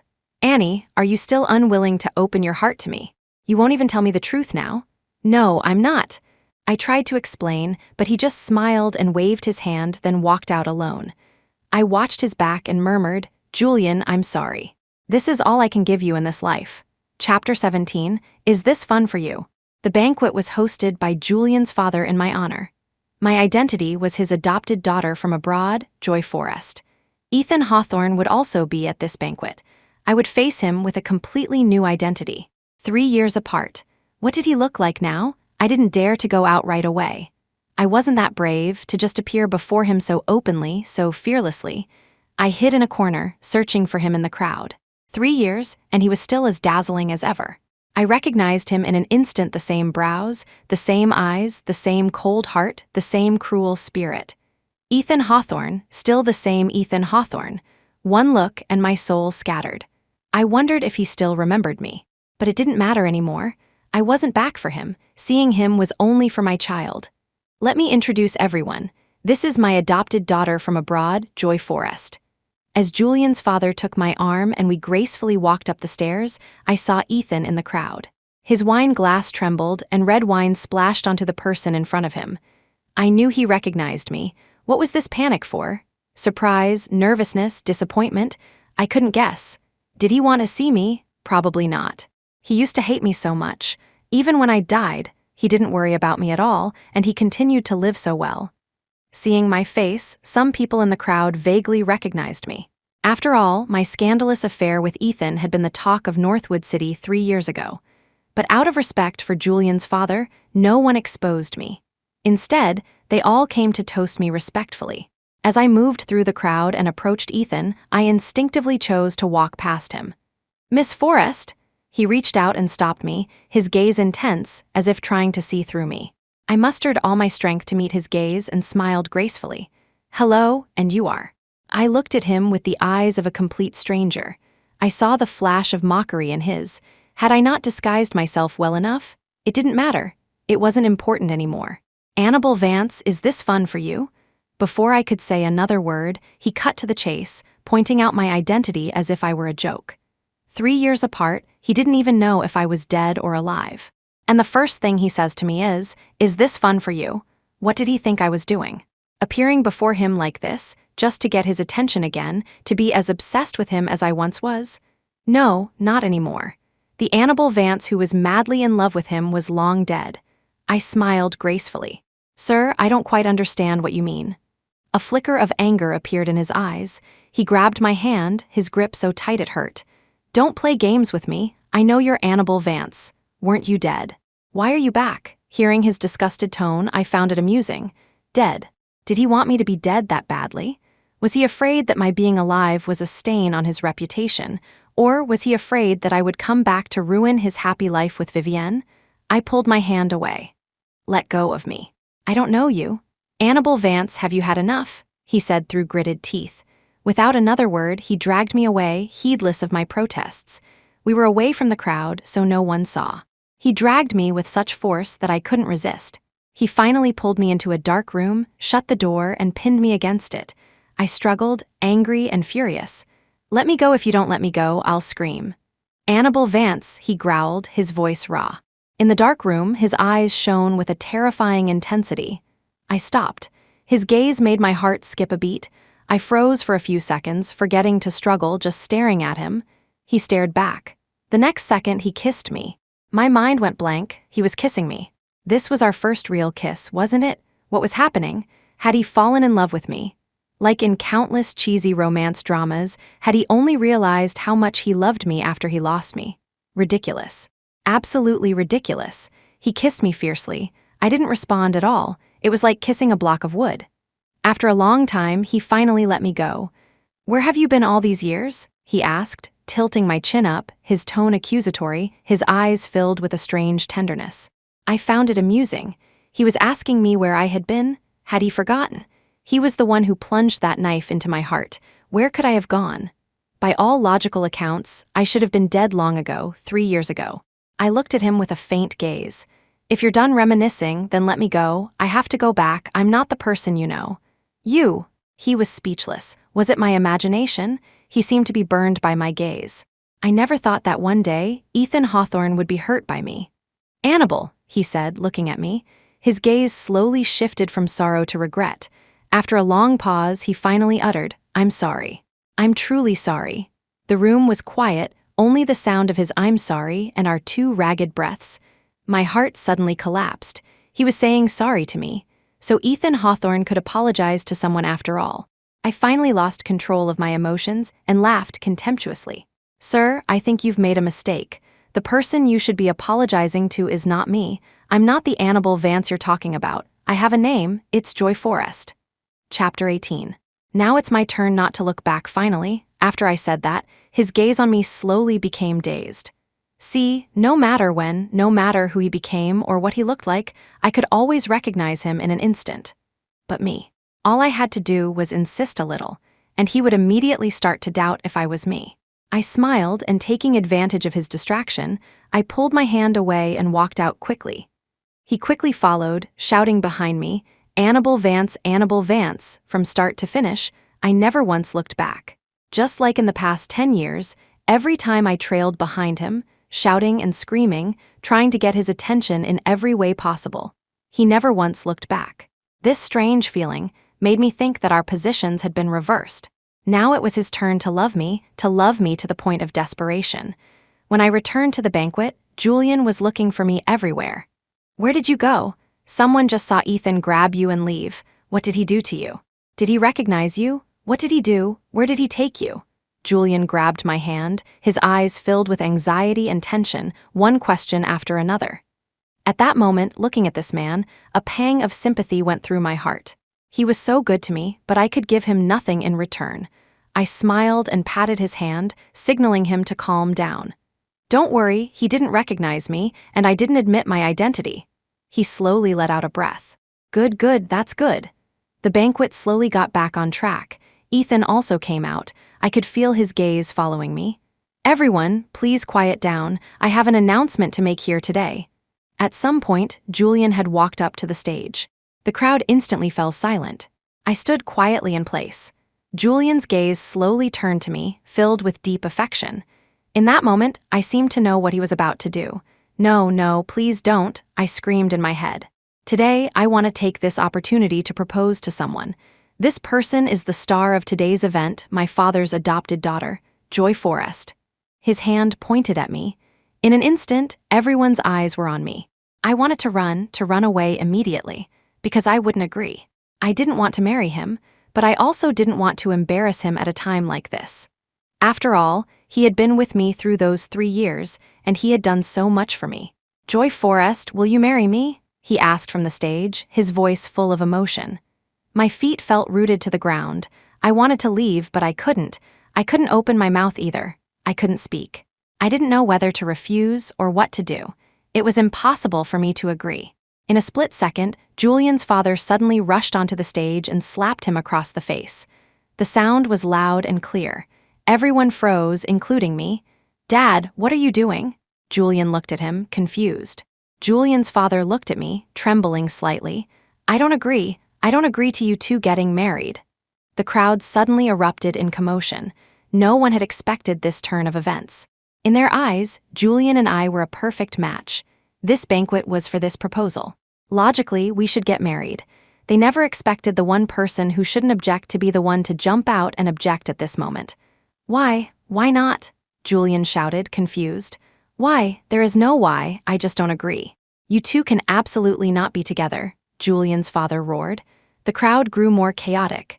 In the commotion, someone suddenly grabbed my hand and pulled me out before I could react. It was Ethan. He pulled me into his car and held me down forcefully. I struggled. Let go of me, what do you think you're doing? This is kidnapping, let me go back. He said nothing, not looking at me. He just acted silently, his face grim, the car speeding. Soon, he brought me back to his home. I looked at him mockingly. Is this how you treat all women? You don't say a word, just drag them home? Doesn't your wife have anything to say about this? He still said nothing, just looked at me deeply, as if trying to read something in my eyes, to find a hint of the familiar obsession from the past. But it was gone. It would never be there again. I'm not married. I don't have a wife, he said, looking at me, his voice quiet. I was stunned. Not married, no wife. Then what was Vivienne? He loved her so much. Shouldn't he have been married to her with children, living happily together these past 3 years? He saw the confusion in my eyes. I'm not with Vivienne. I was waiting for you. I've been waiting for you all this time. I didn't believe you were really dead. I stood there, frozen. What was he saying? He said he was waiting for me, that he had been waiting for me all this time. Chapter 19, 2 strangers. He looked at me, slowly cupping my face, his gaze locking onto mine. It's you, right? Annabelle, it has to be you. I wasn't wrong. I laughed, tears welling up in my eyes. He was asking me if I was me. I wanted to ask that too. I wanted to know too. Was I still me? I didn't know the answer. The old me was who I was because I was madly obsessed with him, in love with him. He was the entire meaning of my life. But the me now could never love him like that again. So was I still me? I didn't answer for a long time. He suddenly hugged me, holding me so tight it was as if he wanted to crush me into his very bones. I know it's you. It has to be. You are my Annabelle. I didn't push him away. I let him hold me. This embrace, I had longed for it for so many years, and I finally got it today. But it was all meaningless now. I don't know how long he held me. From start to finish, I didn't respond at all. He wasn't holding me, he was holding a strange body. The Annabelle Vance who once loved him deeply, whose entire soul was soaked in love for him, was long gone. He must have felt it too. When he let me go, his eyes were full of confusion. Was he starting to doubt again? Annabelle, I'm begging you, say something. You're like a stranger like this, he said, almost pleading. I found it amusing. He thought I was a stranger. Did he think he wasn't? This Ethan, an Ethan whose eyes were only for me, who would hug me, kiss me, and question me, he was a complete stranger to me too. I'm not Annabelle Vance, and I'm certainly not your Annabelle Vance, I finally said after a long pause. His eyes were filled with hurt. He looked like he had lost all support, then his expression turned to anger. Then who are you? Who do you want to be? He roared, his grip on my wrist excruciatingly tight. Who do you think you should be? If you're not my Annabelle Vance, then who are you? Julian Lancaster's fiancée? Huh, I sneered. His Annabelle Vance? Ha ha ha, what right did he have to say that? Before, he couldn't stand my love, avoiding me at all costs. Now, this deeply affectionate act, who is he putting it on for? I pushed him away forcefully. I'm no one but myself. Let me go, let me leave. He kissed me with a savage intensity, pinning me to a chair. Now that you're back, now that you've appeared before me, you're not going anywhere. I will never let you leave me again. I kicked and bit him, telling him to let me go. He angrily threw me over his shoulder and carried me into a room. I fought him fiercely the entire way. He placed me on the bed and leaned over me. I kicked at him. Get off me, don't touch me, you disgust me. A flash of hurt appeared in his eyes, but his hands didn't stop. Daddy? A small, soft, delicate voice called out. I instantly froze. Ethan's movements also stopped. Daddy, what are you doing? I turned my head to see a little girl in a pink nightgown, holding a doll, staring at us with wide, blinking eyes. My child. Tears streamed down my face. It was her. It had to be her. My child. Chapter 20, Who is she? Ethan also noticed my strange reaction and slowly released his grip on me. I stumbled off the bed and approached her. I didn't even know what I was doing.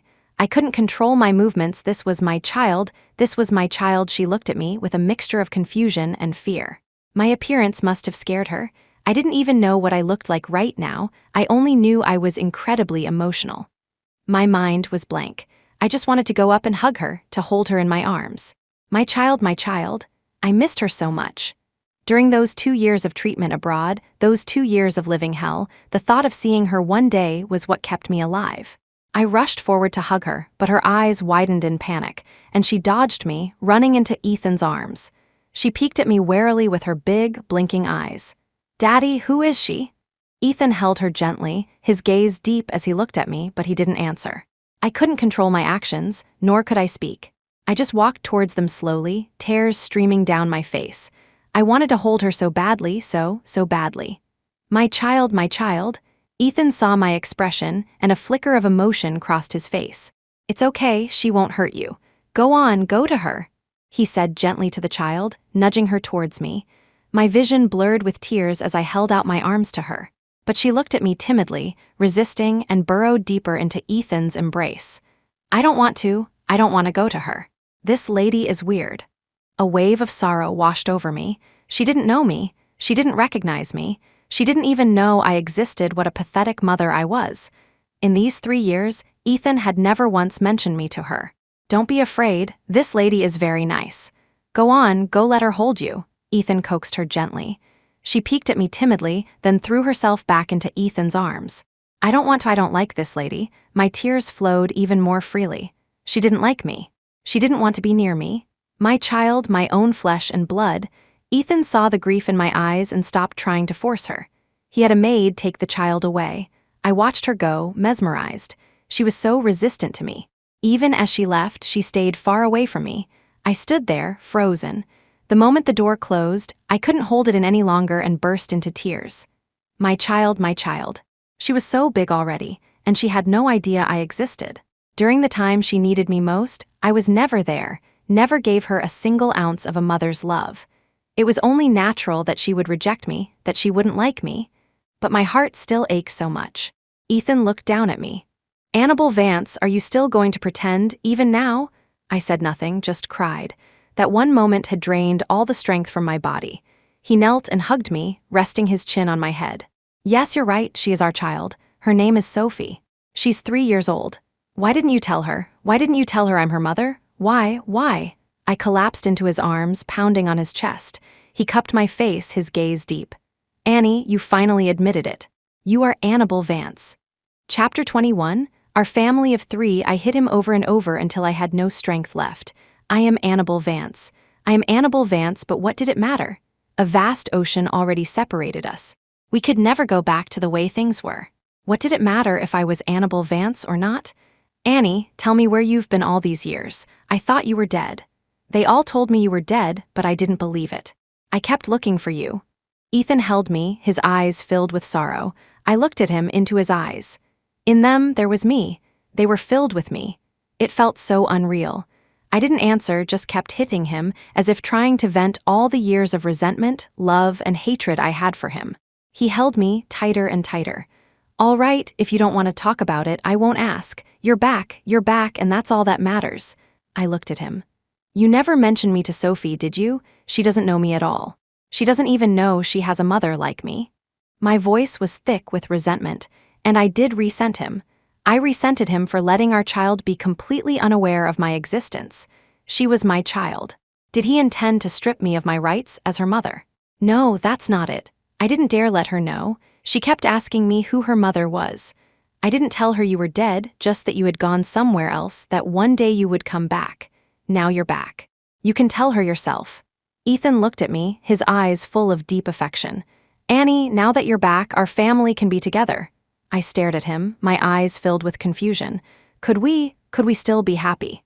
Could we go back to the past? No, that was impossible. Ethan, you're being far too naive. But I didn't say it out loud. I just looked at him, nodding gently, letting him kiss me, letting him slowly undress me. He kissed me, murmuring over and over, stay. Stay, don't leave me again, don't ever leave me again. I hugged him tightly and nodded. After a night of intimacy, he fell into a deep sleep, holding me tight in his arms. In the faint light of dawn, I slowly traced the contours of his face. How long had I longed for such a tender moment? It was once the sole purpose of my life. But now, what was the point of having it? It was all meaningless. Some things, once they end. Once you miss them, they're gone. The pain he had inflicted on me, the injuries, and that earth-shattering conspiracy, I could never forget them, never forgive them. The despair of holding my mother's ashes in the crematorium, the blinding lights of the operating room, the cold surgical knife, the hopelessness as my child was torn from my body, and the countless days and nights of his loveless torment. I could never forget any of it in this lifetime. I looked at him. Goodbye, Ethan Hawthorne. You've lied to me so many times, hurt me so many times. I'm only lying to you once. That's not too much to ask. The maids were all asleep at this hour. I quietly got up and found Sophie's room. The child was sleeping soundly. I looked at her features. Her eyebrows were like Ethan's, her nose too. When I saw her earlier, her big, blinking eyes were just like mine. My child. Every part of her was a joy to me. I would give her the best of everything in the world. She would grow up to be a beautiful little girl. I gently picked her up and pushed the door open to leave. Yes, I was taking her with me. She was my only reason for living in this world. I had fought so hard to survive, and I had returned to this country to take her away. I had already missed so much of her life: her first cry, her first words, her first steps, her first tooth, the first time her hair was tied up. I couldn't miss any more of her future. I would be a good mother. I would give her all my love. Just let me be selfish this one time. Chapter 22. Your child died a long time ago. I clutched Sophie and hurried away, terrified that Ethan would wake up and discover me, and I would never be able to leave. As I reached the living room, the lights suddenly flickered on. It was Vivienne Sterling. She seemed to have just returned. I froze when I saw her. She recognized me too, her eyes wide with terror. I smiled faintly and set the child down. I was such a fool, so naive. Ethan said he wasn't married, had no wife, so I assumed he wasn't with Vivienne. How could I have been so stupid? He loved her so much. How could he possibly give her up? And me, what was I to him? Was the tenderness, the deep affection from just now all an act? A strange feeling washed over me. I clenched my fists to keep from losing control. You, Vivienne stammered, pointing at me. Weren't you dead? What are you doing here? I laughed mockingly. Why does everyone think I'm dead? Do you all want me dead that badly? To your disappointment, I'm still alive. I'm alive and well, and I'm back. Hearing my words, the terror in Vivienne's eyes slowly turned to anger and venom. Annabelle Vance, if you want to die, then just die. If you left, then stay away, go far away. Why did you have to come back? What do you want now that you're back? I sneered. Vivienne Sterling, look at you now. Are you afraid? What are you afraid of? That I'll take Ethan from you, or that I'll get my revenge on you? Vivienne's eyes flashed with panic, as if I had hit a nerve. Why would I be afraid of you? You couldn't beat me before. What makes you think you can now? I stepped closer, a cold smile on my face. What do I need? Do you really want a fight with me over this? A person who has already walked through the gates of death, what do I have left to lose? She trembled and backed away. And she was right to be afraid. After all, she was the one who had wronged me. I once considered her my best friend, but she betrayed me, stole the man I loved most, and then made my life a living hell. I patted her shoulder gently. Relax, don't be afraid. I'm not back for revenge. I pointed to Sophie on the sofa. I'm just here to take my child. Don't tell Ethan. She looked at Sophie, an unreadable emotion in her eyes. Then she said something that made my world stop. Who told you Sophie is your child? I froze. What did you say? Vivienne looked at me, her eyes full of mockery. What makes you think she's your child? Because she looks like you, or because she's being raised by Ethan? I didn't know what to say. She was right. Besides the resemblance, I had no proof that she was my child. But if she wasn't my child, then where was my child?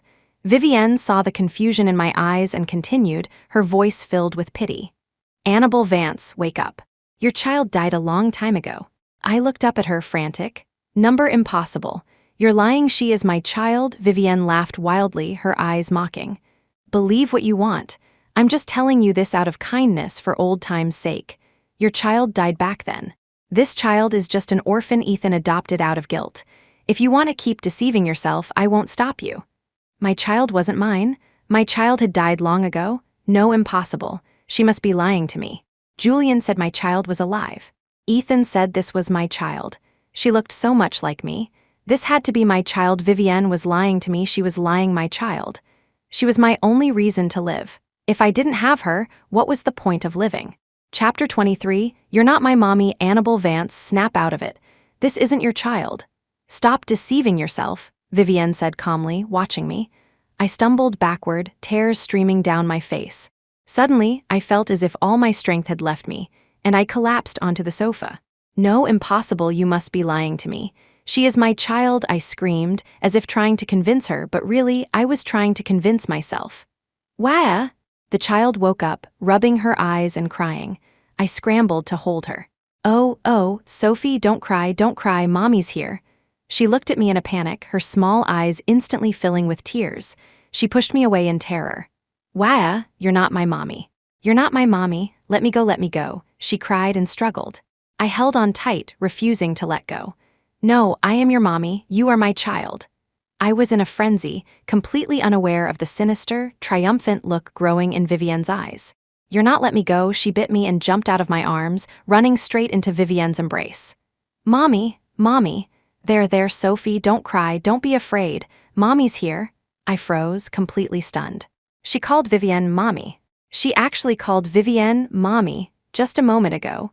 Ethan had told me he had told her that her mommy had left, that her mommy had gone abroad, that her mommy would come back.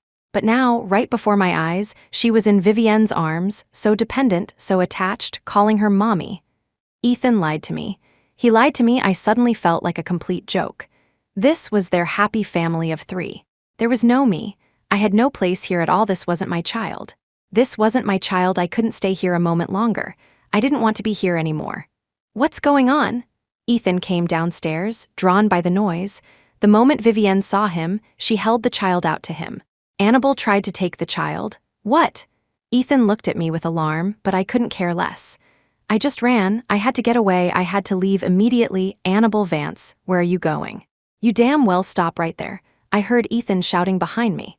And the sound of a child crying, Wah, Daddy, and Vivienne's comforting voice, don't be afraid. Daddy will be right back, he'll be right back. I ran like a madwoman, wanting only to get away from these people, away from these voices. Liars, they were all liars. How could they do this to me? How could they? Annie, I knew you'd be here. The moment I got outside, I ran straight into Julian's arms. He had just found me. Julian, I threw myself into his arms and burst into tears. He held me gently. What's wrong? Annabelle Vance, you stop right there. Ethan ran out after me. Ethan Hawthorne, what do you think you're doing? I'm warning you, don't touch her, Julian said, holding me protectively. From Ethan's perspective, we must have looked like two lovers in a tight embrace. "Annabelle, are you leaving with him?" Ethan's eyes were deep as he stared at me. I looked at him and could only laugh. Even now, what was he trying to do? Still trying to lie to me? I already knew. That wasn't my child. That child called him Daddy and Vivienne Mommy. They were the happy family of three. Everything he had told me was a lie to get me to stay. But if I stayed, what would I be? I felt utterly exhausted. "Julian, take me away. I want to go back," I whispered in his ear. He looked at me with concern, patted my shoulder, and nodded. "Okay, I'll take you away." "Don't you dare leave. Where are you going?" "Annabelle Vance, you are not leaving me again," Ethan roared behind us, his voice raw and desperate. My eyelids felt heavy. I didn't want to say another word. I just wanted to go, to get away from him and never come back. Chapter 24, Your brother and sister Julian drove me away. I didn't say a word the entire ride. I was too tired. I wanted to just close my eyes and never open them again. That wasn't my child. My child was long gone. Julian had lied to me.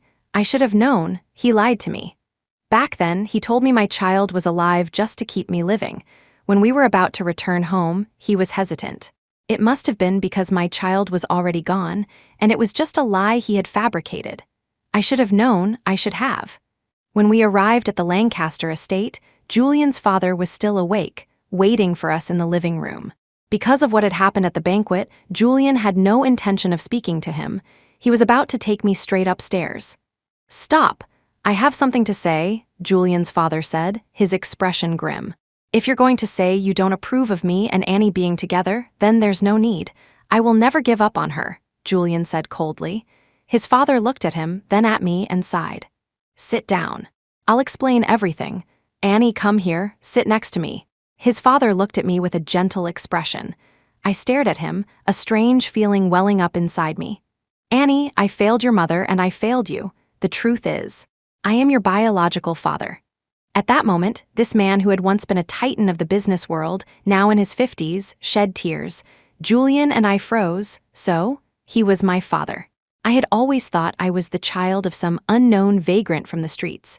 But my father was Alistair Lancaster. He slowly told me the story of what had happened back then.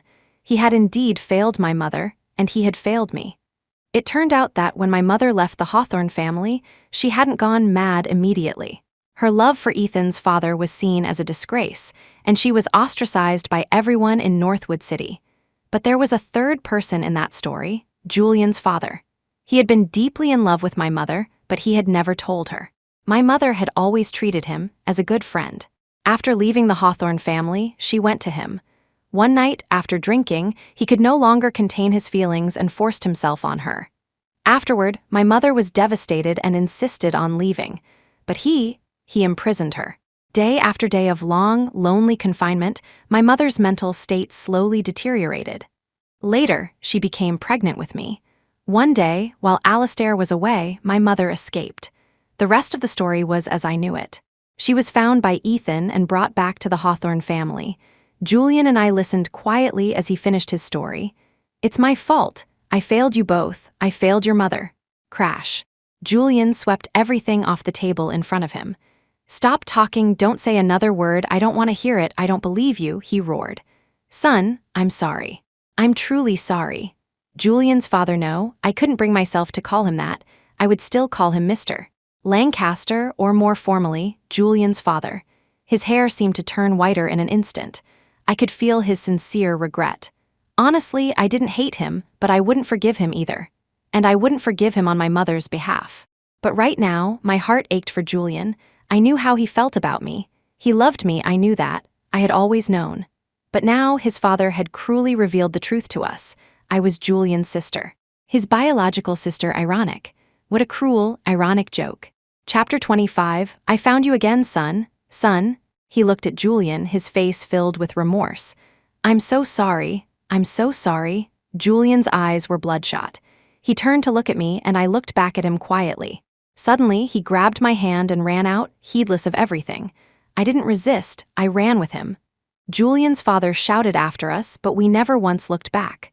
Julian took me to a villa in the countryside. He looked at me quietly. "Annie, do you regret coming out with me?" "Are you scared?" I smiled. "Regret what? Scared of what? You're my brother, my real brother." His eyes clouded over with a deep sadness. I knew those words were cruel to him, but I had to tell him. This was the reality. I couldn't let him hold on to any false hope. Come to think of it, it was fate. From the first moment I met him, I felt a familiar warmth from him.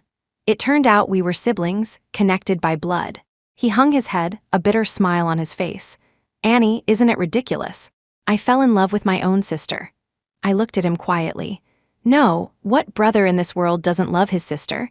It's perfectly normal for you to love me. I love you too, brother." His eyes gradually brightened, and he started to laugh again, a hearty, genuine laugh. I knew he understood. He was back to being the Julian I knew, the sunny, warm Julian who had brought light into my life. I knew he still needed time to heal. For the next few days, I stayed with him at the villa. I took care of him just as he had once taken care of me, helping him sort through his emotions. He laughed and said, "Annie, you're really acting like my sister. I'm starting to believe we're really related." I smiled back. "What, did you ever doubt it?" He looked at me and we both smiled. After a moment, he looked at me with a deep gaze. "Annie, you should go back to Ethan." I froze, saying nothing. "What's wrong?" "What happened?" he asked with concern, then sighed. "That night when I took you from Ethan's house, I saw the way he looked at you. I know he loves you. He really loves you. And Annie, you still love him too. Go back to him. Don't torture yourself anymore." I smirked mockingly. "Love me. Does it matter? It doesn't matter at all. It's impossible for us." He lowered his head, a flash of guilt in his eyes. "I'm sorry, Annie. I was too selfish to take you away back then. Actually, when he brought you to the hospital, you didn't see him. He was on the verge of a complete breakdown." I cut him off. "Stop. It's all in the past. I don't want to know." "Annie." His eyes filled with worry. I knew what he was worried about.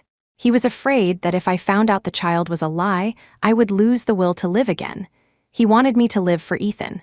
"Annie, actually, I lied to you about something else. I have to," he began, as if he had made a great resolution.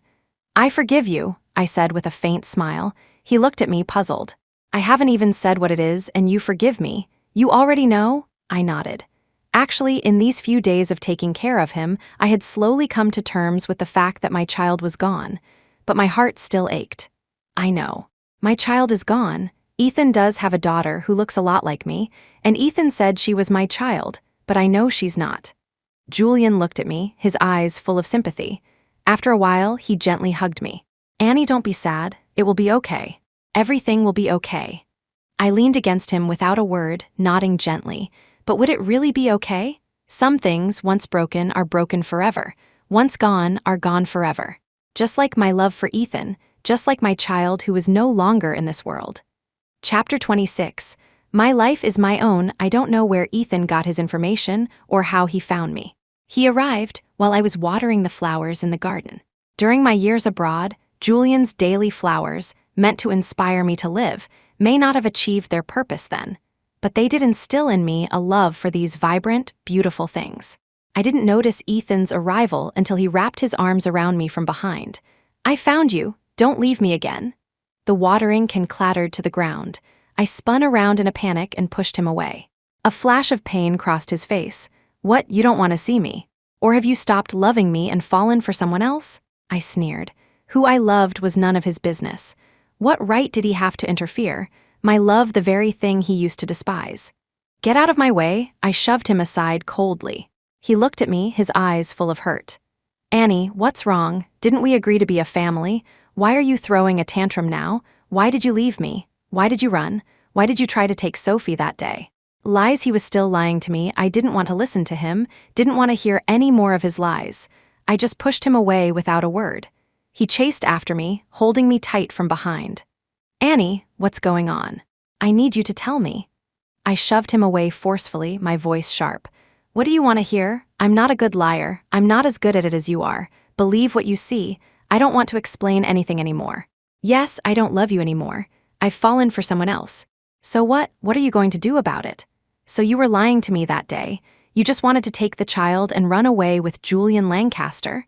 His eyes were filled with pain. "Yes, that's right." I couldn't be bothered to explain. The hurt in his eyes slowly turned to anger. Of course, he never had any patience for me. "I won't allow it. I forbid it, Annabel Vance. You can only be mine in this life." You can only love me. He spoke with an air of dominance, then, without another word, threw me over his shoulder and shoved me into his car. I beat against him constantly. Let me go, what do you think you're doing? Let me go, he didn't love me. His heart belonged to someone else. What did he want to keep me for? He ignored me completely, just drove like a madman. The direction wasn't towards the Hawthorne estate. I had no idea where he was taking me.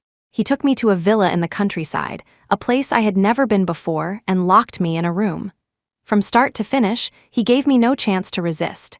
I glared at him with hatred. He was always like this, always so domineering. He was the one who told me to get lost, the one who wished I would die, and now, he was the one keeping me here. What the hell did he want? Did my fate have to be in his hands? Did I have to go wherever he told me to go? No. I wouldn't. I was so tired. I had spent the first half of my life living for him. Now, I just wanted to live for myself. Did he think he could trap me? Could he really trap me? My life is my own.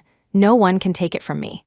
You will stay right here. You are not to go anywhere without my permission. I will not allow you to leave me again, he said authoritatively, then turned to leave, closing the door behind him. I looked at him mockingly. Ethan Hawthorne, you're too confident. You think I'll just meekly obey you like before. No, in your dreams, the moment he closed the door, I slammed my head against the wall. As I collapsed, I saw the familiar panic in his eyes, the same look he had when I stabbed myself with the knife. Back then, I thought it was for Vivienne. I remembered Julian's words that when I was brought to the hospital, covered in blood, Ethan had been a complete mess. So it was for me. Chapter 27, starting over. When I woke up, I wasn't in a hospital. I was still in Ethan's villa. As I opened my eyes, the man with red-rimmed eyes beside me was finally Ethan. I looked at him quietly, not knowing whether to be happy or sad. How many times had I dreamed of this scene? The last time it happened was when I thought my dream was coming true, when I was found to be pregnant, and he tried to force me to have an abortion. You're finally awake, he said, his voice tense. I turned my head away coldly. His voice dropped. Are you that unwilling to be with me? Does being with me make you that miserable? I said nothing, just closed my eyes. I couldn't see the expression in his eyes. After a long time, he finally said, in the end, it's my fault. I didn't cherish you before. I regret it. I truly regret it. He took my hand. Something warm like a tear fell onto my hand. He said, forgive me. Can we start over? Give me a chance. Let me love you properly. Was he crying? Was Ethan Hawthorne actually crying for me? He said he wanted to love me, asked me to give him a chance. I had waited for this moment for so many years, but it had come so late. After everything that had happened, didn't he know? Some things, when they're late, they're late. Coming back now, it wasn't what I had hoped for before. For several days, Ethan stayed by my bedside, taking care of me. I wondered with him here day and night, what about Vivienne? What about the child? But I didn't say it out loud. I didn't want to care about their family of 3. That was their business. And me, I would escape sooner or later. Ethan was Ethan. I would never be his everything, never be his all. A few days later, he left. I wasn't sad at all, because I never expected him to stay by my side forever. To him, I was just an insignificant person. He was being so nice to me now only because I was no longer the Annabelle Vance he remembered, the one who was madly in love with him. He had lost that feeling of being needed, and he just wanted to get it back from me. The day I fell in love with him again, he would surely go back to Vivienne. From start to finish, I would never be his greatest love, let alone his final destination. Not long after Ethan left, Vivienne actually came. This I found strange. She stood by my bed, looking at me quietly. I looked back at her. We just stared at each other. Annabelle Vance, what exactly do you want? I laughed. What do I want? What do you think I want? I'm begging you, stop pestering Ethan. We're already together. He's about to marry me. You've seen how happy our family is. I'm begging you, please don't destroy my family, she said, her voice surprisingly humble. I burst out laughing. Vivienne Sterling, are you begging me? Are you asking me to leave Ethan? Don't you find that ridiculous? It's him who won't let me go. Get your facts straight before you come here. A flash of panic crossed her face. It seemed she also realized how pointless, how ridiculous it was for her to come and say this to me. I'm tired. You can go now, I said, pulling the covers over myself. It's Ethan who won't let me leave, not the other way around. Go tell him that. Chapter 28, The fire I knew Vivienne hadn't left. She stood by my bed for a long time, watching me.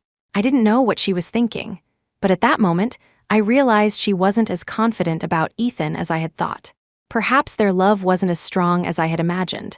But what did that matter? What did it have to do with me? That evening, Ethan came. He brought the child with him. I remained on the bed, feeling no interest at all. Even now, was he still trying to lie to me?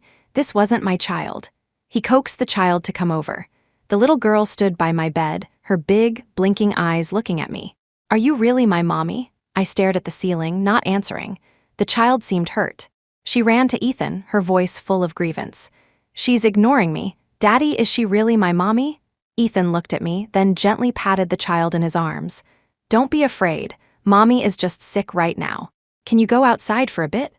"Okay," the little girl said, glancing at me one last time before leaving reluctantly. Ethan stood by my bed. "Annabelle Vance, what the hell do you want? What's going on? Are you abandoning your own child for Julian Lancaster now? Do you love him that much?" Julian Lancaster? I found it amusing.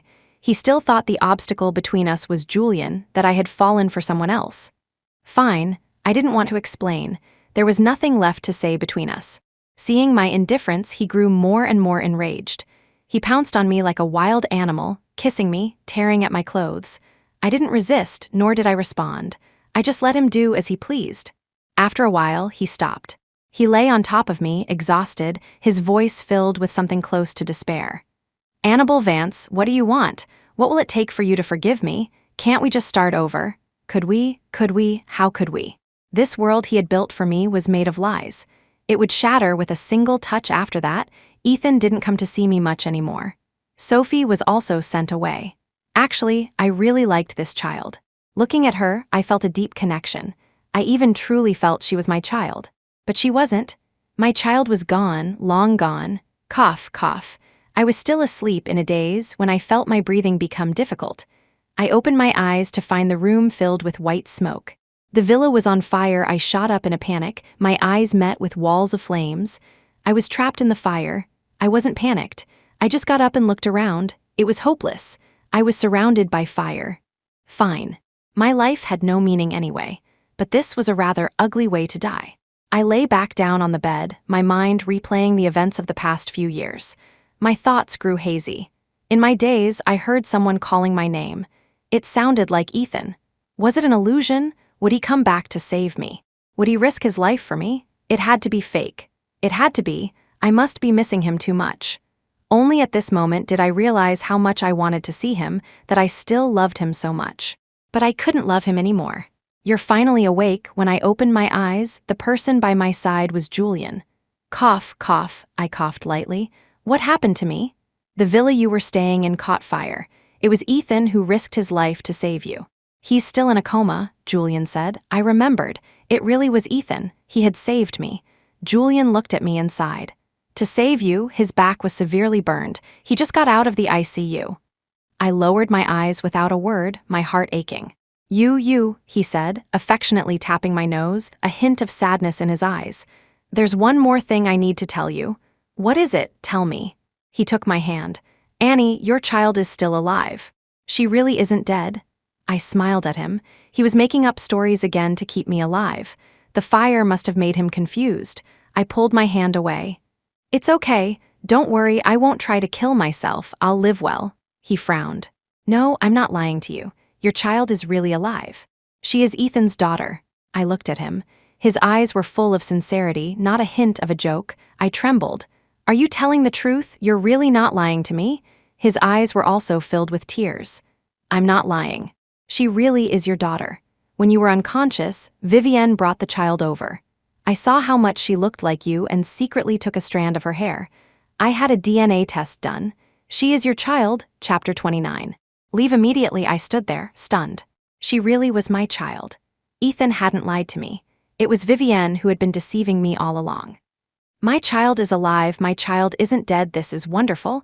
I cried out in joy, throwing my arms around Julian, completely oblivious to the loneliness and resignation in his eyes. There, don't cry." Julian patted my head, comforting me like a brother. "No, wait, he was my brother." I suddenly remembered what he had said about Ethan.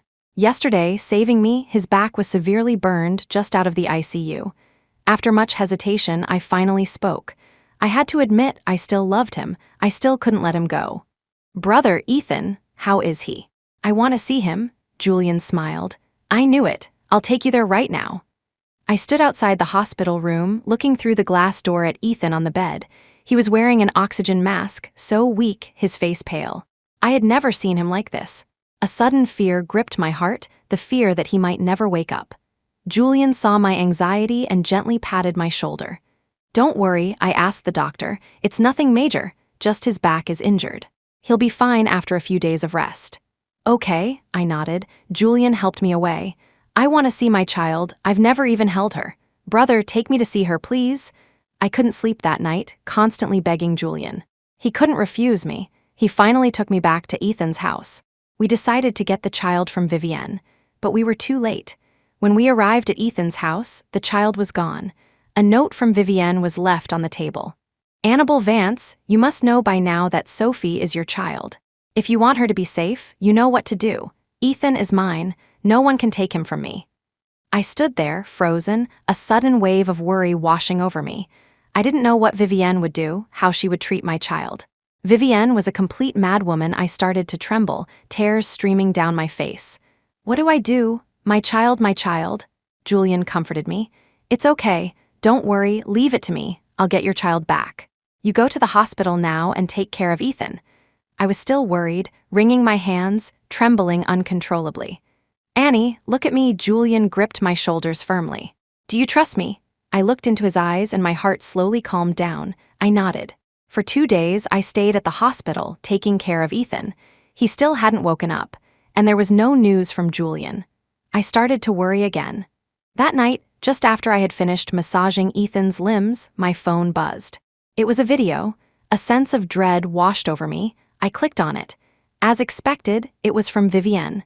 She was abusing Sophie. My eyes turned red as I watched the video. She was being so cruel, either starving Sophie or force-feeding her until she cried. My heart shattered watching it. At the end, she said, "Annabelle Vance, I'm not kidding. Leave Ethan, or your child will be the first sacrifice of your selfish love. Don't underestimate me. Don't try to find me. I'm in a place none of you can find. As long as you leave Ethan immediately, I'll bring the child back." I stood there, frozen, looking at the still unconscious Ethan on the bed. My heart ached. Ethan, oh Ethan, we were just not meant to be. After going through so much, I had finally forgiven him, and he had finally seen me clearly. It seemed there were no more obstacles between us, yet we still couldn't be together. Chapter 30. Make him give up completely. I decided to make Ethan give up on me completely. I told Julian about Vivienne's threat and asked him to come back and act in a play with me. So far, no one else knew that Julian and I were siblings. Hadn't Ethan always misunderstood that I was with Julian? Hadn't he always thought I had fallen in love with Julian? Then let it be so. Let him believe it. I wanted to make him give up completely. When I told Julian my plan, I saw the pain in his eyes. I knew he was hurting for me. I smiled faintly, swallowing my own sorrow. "Brother, help me one last time, then I'll leave." Julian looked at me, his eyes full of pain. "Annie, what about you? What will you do? You came back for your child, and now you have neither love nor child. How will you live? How will you live alone?" I smiled faintly. "You underestimate me. Do you think I'm someone who can't live without others? Am I that weak?" "Annie," he called my name, his voice filled with sympathy. I stopped him, signaling him not to continue. My mind was made up. I took one last look at the still sleeping Ethan, kissed his lips, and then stood up to leave. "I'm sorry, Ethan. This time, it's my turn to hurt you." The doctor said that the moment Ethan woke up, he was clamoring to see me, worried that I had been injured. Julian looked at me, asking if I was sure about this. I smiled faintly, took his arm, and walked into Ethan's hospital room. The moment I saw him, so weak, so pale, I immediately regretted it. How could I hurt him at a time like this? But it was too late. His eyes were fixed on our tightly clasped hands. "Annabelle Vance, don't you dare tell me you're here to ask for my blessing for you and Julian Lancaster," he said through gritted teeth. I lowered my head to hide the pain in my eyes, then looked up and smiled brightly at him. "Uncle, I'm serious. I'm begging you, please let me and Julian be together. I don't love you anymore. Let me go." He immediately coughed up a mouthful of blood. I wanted to rush over and hold him. I wanted to tell him it wasn't true, that I loved him, that I had always loved him. But I couldn't. Sophie was in Vivienne's hands. She was so young. She couldn't be sacrificed for my love for Ethan. My nails dug into my palms, drawing blood. I tilted my head back and said to Ethan with a heartless expression, "Thank you for saving me. After all these years entangled with you, I'm really tired. I'm leaving. Let me go. Don't go stay. I'm begging you." As I turned to leave, I saw Ethan's eyes filled with pain. He fell out of bed, clutching the hem of my skirt, begging me so humbly not to go. I wanted to cry so badly, but I couldn't. I wanted to curse the heavens for being so cruel to me. Why? I coldly tore my skirt away, took Julian's hand, and walked out of the room without looking back, completely ignoring Ethan's desperate screams behind me. The moment I was out of the room, I collapsed to the floor, sobbing uncontrollably. Julian stood beside me, his face full of sympathy. He hadn't said a word since we entered. I knew he wanted me to face it myself and perhaps to leave a small opening for me and Ethan, but it was impossible. We were completely over. I packed my things and immediately rushed to the airport. At the airport, I sent a message to Vivienne, asking her if she could let Sophie go now. She said, of course. As long as I left, she, Ethan, and Sophie would be a happy family again, just like before. When I read that message, I was in line for security. I couldn't hold it in any longer and squatted down, crying my heart out. Goodbye, really goodbye. Chapter 31, another misunderstanding. Suddenly, my vision went black. Someone covered my mouth from behind, and I passed out. When I woke up, Ethan was on top of me. I realized then that it was Ethan who had taken me from the airport. I pushed him away forcefully. "Ethan Hawthorne, what do you think you're doing?" He was furious, ignoring me completely, just kissing me with a desperate force as if venting something. Slap! I slapped him across the face. Enough! He raised his head in anger, then suddenly grabbed my chin, his eyes full of resentment. My heart ached. I didn't blame him. I had hurt him. It was right for him to hate me, but I couldn't stay with him and I couldn't explain. "If you want to go, then go, but the child is innocent. She's your own flesh and blood. How could you do this to her? How could you be so selfish?" Ethan's eyes were filled with pain. I stood there, stunned. The child? What about the child? Hadn't Vivienne promised me that as soon as I left, she would bring the child back? I grabbed his collar. "What about the child? What happened?" He looked at me, his eyes bloodshot. "What? You care about her now? Didn't you say she wasn't your child? Tell me what happened to the child, what exactly happened to the child." I didn't want to waste any more time with him. I was only worried about the child now. He glared at me. "Weren't you going to run away with Julian Lancaster? Weren't you unwilling to give her a blood transfusion?" "Blood transfusion. What blood transfusion? I didn't know anything about it. Did she need a blood transfusion? Was she sick? What happened to her?" Vivienne lied to me. She lied to me again. "Take me to the child now," I screamed hysterically. Ethan looked at me with a confused expression. In the end, he took me to the hospital room. My child. She was lying there so weakly on the bed, a tiny body hooked up to an IV, her face pale, devoid of her usual vitality. Tears streamed down my face. Ethan looked at me with disgust. "What are you doing now? Yesterday, when Vivienne called you, didn't you say you didn't have time? Didn't you say she wasn't your child, that her life or death had nothing to do with you?" Ethan's accusations came one after another. I understood. I knew it. This was another one of Vivienne's schemes. Of course. How could I have been so stupid? With her personality, how could she tolerate my child with Ethan? She had deliberately hurt Sophie. How could she do this to my child? She dared to hurt my child? "Ethan," Vivienne's voice came from behind. I turned to see her holding a thermos of hot water. The moment she saw me, a flash of triumph crossed her face, quickly replaced by a look of joy. "That's great, Annie. You're back. You scared me. Yesterday, you were so firm, refusing to come and donate blood for Sophie. I knew you couldn't let her go. That's great, you're finally here." I said nothing. I strode forward, snatched the thermos from her hand, and without hesitation, poured the hot water on her face. "Ah," she screamed. Ethan pulled me away, shouting, "Annabelle Vance, are you insane? If it weren't for Vivienne taking care of her, the child would be dead by now. While you were away these years, running off to be with Julian Lancaster abroad, it was Vivienne who was taking care of her." I looked at him with a cold smile. "Ethan, oh Ethan," He was always so foolish when it came to me. He always chose to believe someone else without hesitation, instead of siding with me. In his eyes, I was someone who would disregard the lives of others, even my own child, for the sake of my own love. It was only now that I realized that the 3 years I had spent abroad, living a life worse than death, in his eyes, were just me selfishly seeking pleasure for my own love. Chapter 32. Utterly disappointed disappointment. He disappointed me so much. I had just started to have a glimmer of hope for him, and now he had let me down so completely. He seemed to realize he had spoken too harshly. The water wasn't boiling hot, so Vivienne's face wasn't permanently scarred. "Annie, I know you resent me, but the child is innocent. You can pour hot water on me as many times as you want, as long as you save Sophie. I'm willing to do anything," Vivienne said with false sincerity. I ignored her, just looking at Ethan.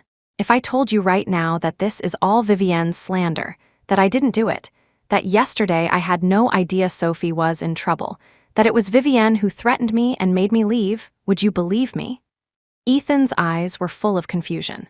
He looked at me, then at Vivienne. "Fine, you don't have to say anything. I understand," I said crisply, then immediately got up to donate blood for Sophie. I didn't want to stay here a moment longer. I wouldn't be threatened by them anymore. What love, ridiculous love. Ethan was not someone worth entrusting my life to, and I wouldn't leave my child behind either. With Vivienne around, she wouldn't let my child live in peace. While donating blood, I immediately called Julian, told him what had happened, and asked him to come pick me up. For the next few days, I stayed by Sophie's bedside, not letting anyone near her. I had made up my mind. As soon as she woke up, I would take her away. But every night, I would fall into an unusually deep sleep. I would feel someone holding me from behind, warm tears falling on my neck. I didn't know who it was. I wanted to open my eyes, but I had no strength. Vivienne never appeared again, and I never saw Ethan again either.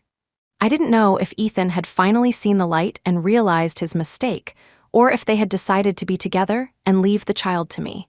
But none of that mattered anymore. When Sophie woke up and saw me, there was no fear in her eyes anymore. She looked at me with her big eyes and asked timidly, "Are you really my mommy?" Tears streamed down my face. I nodded repeatedly. "Yes, I am your mommy. Sophie, I missed you so much." Her small hand reached out and wiped the tears from my face. "Mommy, don't cry. Sophie missed you too." I couldn't hold it in any longer. I pulled her into my arms and sobbed, "My child. My child." Julian quickly took care of everything. We were about to leave for America. The day before we left, Sophie suddenly clung to me, asking why she hadn't seen her daddy these past few days. Where had he gone? Was he busy with work, or did he not want us anymore? I didn't know how to answer her. So, just like the lie Ethan had once told her, I gently told her that her daddy had to go somewhere for work, that he would come to America to see us in a while. She seemed to understand, nodded, and then snuggled into my arms, saying it was okay, as long as she was with me, she was happy. I never expected another disaster. Sophie disappeared right under my nose. She was standing right behind me. I just went to buy an ice cream cone, and when I turned back, she was gone. I called Julian, and he said he would contact his people immediately. I thought about it and called Ethan too, but his phone was off. I was furious and anxious, not knowing who had done this. Suddenly, a name popped into my head. It was her. It had to be her again as expected. She contacted me soon after. She told me to go to the abandoned warehouse in the northern suburbs alone. I didn't tell anyone. I just got in my car and drove there immediately. I couldn't let anyone hurt Sophie. No one, but I didn't understand. I had already broken up with Ethan. Ethan didn't even believe me anymore. I was about to leave with the child. Why was Vivienne still so fixated on me? When I arrived at the warehouse, Vivienne was standing outside, waiting for me alone. She looked much older, much more worn. It seemed she and Ethan had not gotten their happy ending after all. "I knew you would come," she said, looking at me with a sinister smile. "Cut the crap. Where is Sophie?" She looked at me and smiled. "Come in. You'll know when you come in." I knew it was a trap. There was definitely something waiting for me inside. But it didn't matter. I wasn't afraid. I had to go in. The moment I stepped inside, she slammed the door shut. I didn't see Sophie anywhere. I pounded on the door frantically. She was laughing wildly outside. "Annabelle Vance, this time you're dead. Let's see who comes to save you now." Sophie, where is she? I wasn't worried about my own safety. I was only worried about where she had taken Sophie. Don't worry, I'm not as heartless as you think. After all, I've been taking care of her these past few years. I have some feelings for her. If you hadn't suddenly come back, I would never have hurt her, used her to lure you here from start to finish. My target was only you. I only hate you. I only want you dead. I let out a sigh of relief. Thank goodness. It didn't matter if I died as long as Sophie was safe. Without me, she still had Ethan, still had Julian. Someone would take care of her. It was just that we had just been reunited as mother and daughter, and now we had to be separated again. Chapter 33, I'll never see him again. Vivienne was screaming outside. She was insane. I think she had completely lost her mind, driven by a singular desire to see me dead. But why did she hate me so much? We used to be such good friends, growing up together. I smelled the scent of gasoline. She was going to burn me alive suddenly. I remembered the fire at the villa. It must have been her. Soon, I heard the sound of a lighter clicking. Vivienne's crazed voice echoed, "Goodbye, goodbye, let's never meet again in the next life." Whoosh. The flames erupted, and soon I was surrounded by a wall of fire. The warehouse was filled with flammable materials. Suddenly, I thought of Ethan again. Last time, he had risked everything to save me. Now I couldn't even contact him. He still misunderstood me so much. I would probably never see him again. What a pity, such a pity. Faces flashed before my eyes, one after another. The last one to linger was Ethan's, an image I couldn't shake. They say that the last person you see before you die is the person you love most in this world. So, in this world, the person I couldn't let go of, the person I loved most, was still him. It was just that our story was too tragic. In his heart, perhaps he had never truly believed me. Smoke filled my lungs. I was about to say goodbye to this world. In the midst of the fire, I heard someone kicking down the warehouse door, rushing in. I couldn't hear his voice, couldn't see his face clearly. I wanted to tell him not to come, not to save me. If he saved me, he wouldn't be able to get out. But he still scooped me up and headed for the door. I tried to open my eyes to see his face, but I couldn't. Suddenly, a burning beam from the roof collapsed, and I passed out.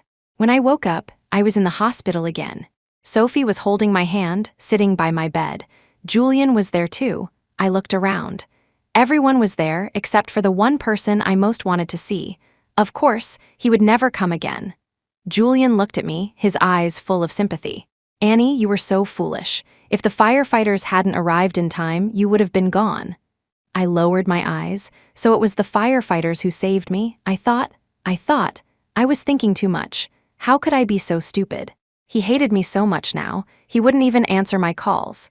How could he possibly come and save me? Julian looked at me, as if he wanted to say something, but in the end, he just patted my hand and told me to rest. He said he would go and get our visas sorted out, and as soon as I was better, we would go back to America. Vivienne's crimes were finally exposed, and she was, of course, sent to prison. Before I left, I went to see her, but she refused to see me. I really wanted to talk to her. I didn't know how we had ended up like this, why she was so determined to kill me, time and time again. Finally, after my persistent requests, Vivienne agreed to see me one last time. Through the glass partition, she looked at me.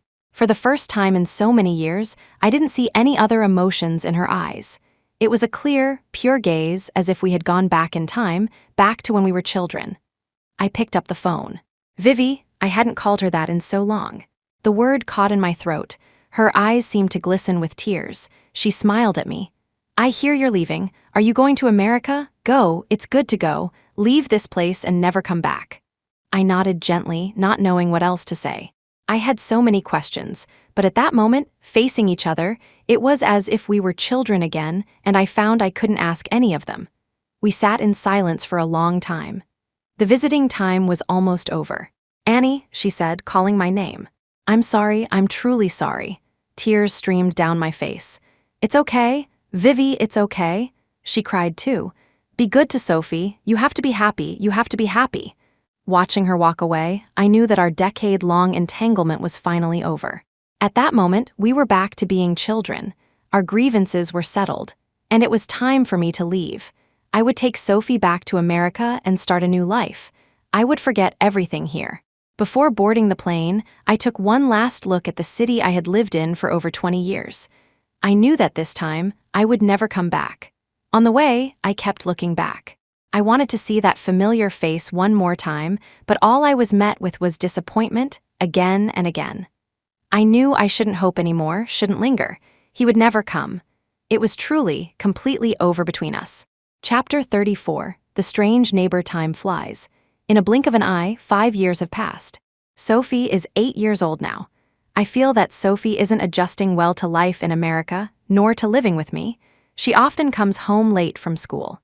Especially recently, she's been lying to me, saying she's doing homework at a friend's house. I called her friend and she wasn't there. I talked to Julian about it, but he seemed unconcerned. He even helped Sophie cover for her. I felt more and more that something was wrong. I decided to see for myself. One day after school, I deliberately told her I had something to do and couldn't pick her up. I might be home late too. I secretly waited outside her school. She came out, backpack on, skipping happily. Julian was there to pick her up. I found it strange. Was I really overthinking things? I followed them in my car. They were indeed heading towards our home. The car even stopped near our house. Just as I was about to give up, I saw Sophie jump out of the car. She didn't go home. She went to the house across the street. I was shocked. I never knew who lived in the house across the street. I heard they were also from our country, but they weren't often there. In 5 years, I had never seen them once. How did Sophie know them? I felt more and more puzzled. Julian went in with Sophie. A maid opened the door for them. They seemed to know her well. I stayed in my car and waited. It wasn't until after 10 at night that Sophie and Julian came out, looking reluctant to leave. The owner of the house never showed up. Just as I thought that was the end of it for the day and was about to go home and confront them, the door, which was about to close, opened again. A maid helped a person out. Sophie ran up to help him too. This person must be the owner of the house. He looked like a middle-aged man, wearing sunglasses as if he were blind. The distance was too great, I couldn't see his face clearly. He knelt and touched Sophie's face. Sophie snuggled up to him affectionately. I found it more and more strange. This was too weird. Sophie was so close to a stranger. Normally, besides me and Julian, she barely got close to anyone. They chatted for a while longer, then reluctantly parted. Sophie watched the man go back inside, then held Julian's hand and went home, looking quite sad. No, I had to find out who this person was the next morning at breakfast. I didn't mention anything about yesterday. They didn't say anything either. That person must be someone important. If he were just a neighbor, why wouldn't Sophie just tell me she was going to the neighbor's house? Why lie and say she was at a friend's? They didn't seem to realize I had noticed something was off. They went about their day as usual, one to work, one to school. After they left, I immediately went up to the balcony. From our balcony, I could see the balcony across the street clearly. I had bought a pair of binoculars yesterday. Today, I was determined to see who lived across the street. I stood on the balcony all day. There was no movement from the house across the street. It wasn't until the afternoon, around 3 o'clock, that the curtains were slowly drawn open. I immediately raised my binoculars, waiting for the person across the street to reveal themselves. A maid pushed him out slowly. I slowly moved the binoculars up to his face. Clang! The binoculars fell from my hands. It was him, it was Ethan Hawthorne, it was actually Ethan Hawthorne. He was wearing large sunglasses that covered half his face. But even so, I could recognize him in an instant. It was him. It had to be him, but why did he look like this? Why was he blind? Shouldn't he be living well back home? Why did he appear before me like this? Why was he living across the street from me? And the thing with Sophie, why did Julian and Sophie hide it from me? What on earth had happened? Chapter 35. Ethan Hawthorne is dying. I decided to go see for myself. His maid didn't know me, so I would pretend to be a neighbor paying a visit. I had to see what was going on. Knock, knock, knock. I knocked on the door.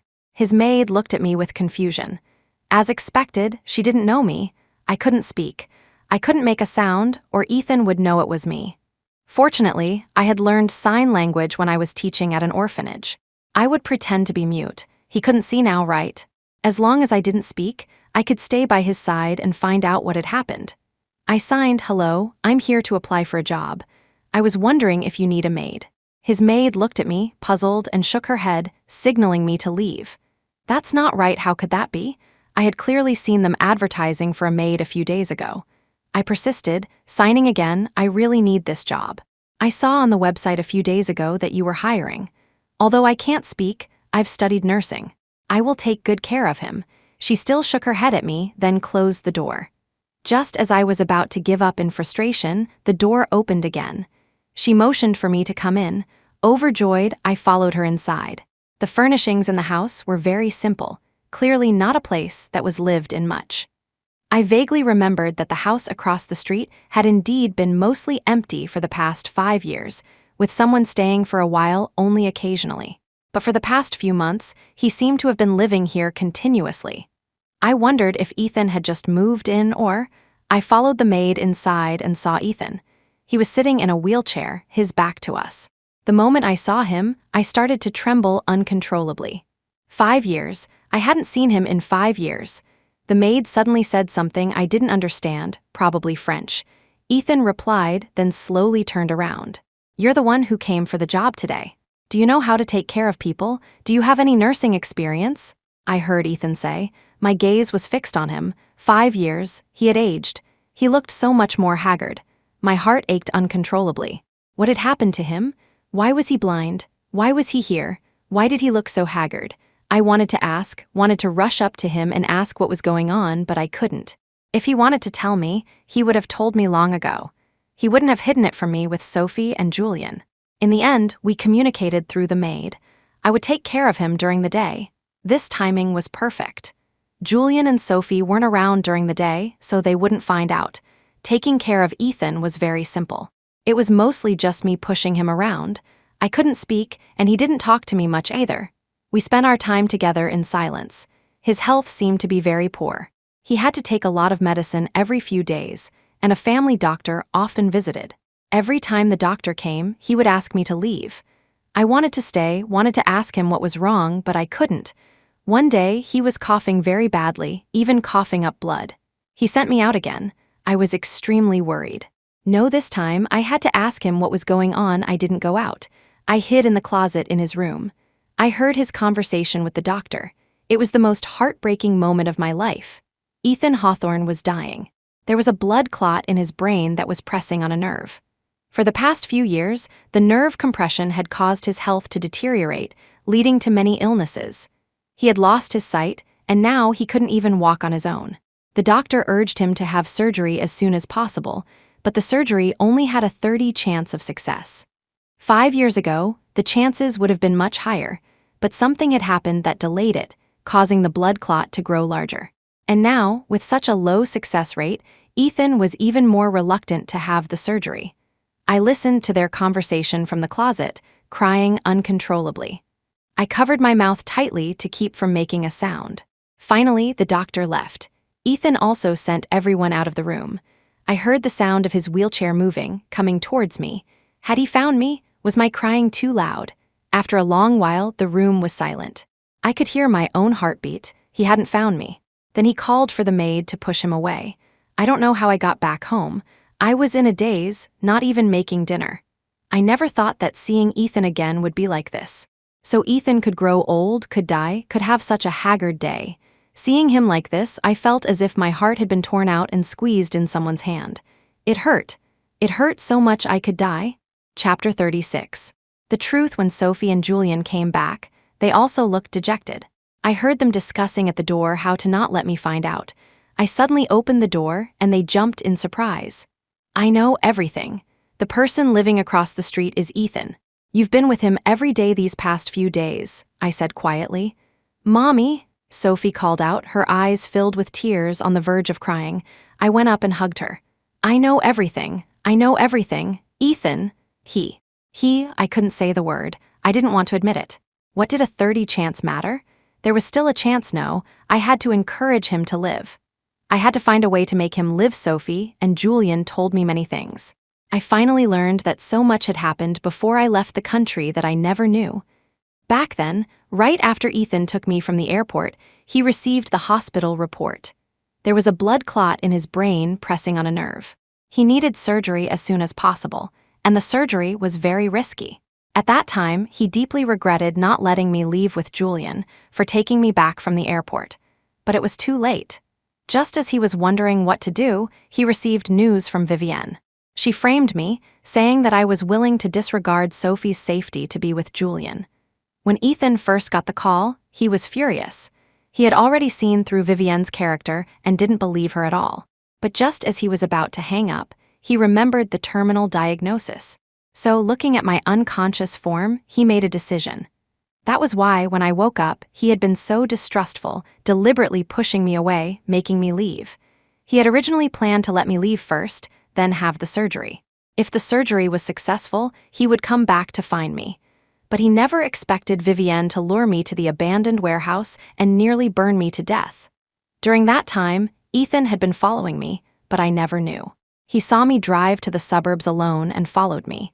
When Vivienne set the fire, he immediately rushed in. And that day was supposed to be his scheduled surgery. As soon as I left the country, he was supposed to have the surgery. But because of that incident, to protect me, a beam from the roof fell and hit his head again, accelerating the blood clot's growth and causing his blindness. He was afraid of making me sad, afraid of making me feel guilty, so he didn't let anyone tell me the truth. He said he had already wronged me enough. He couldn't let me give up my own happy life for him.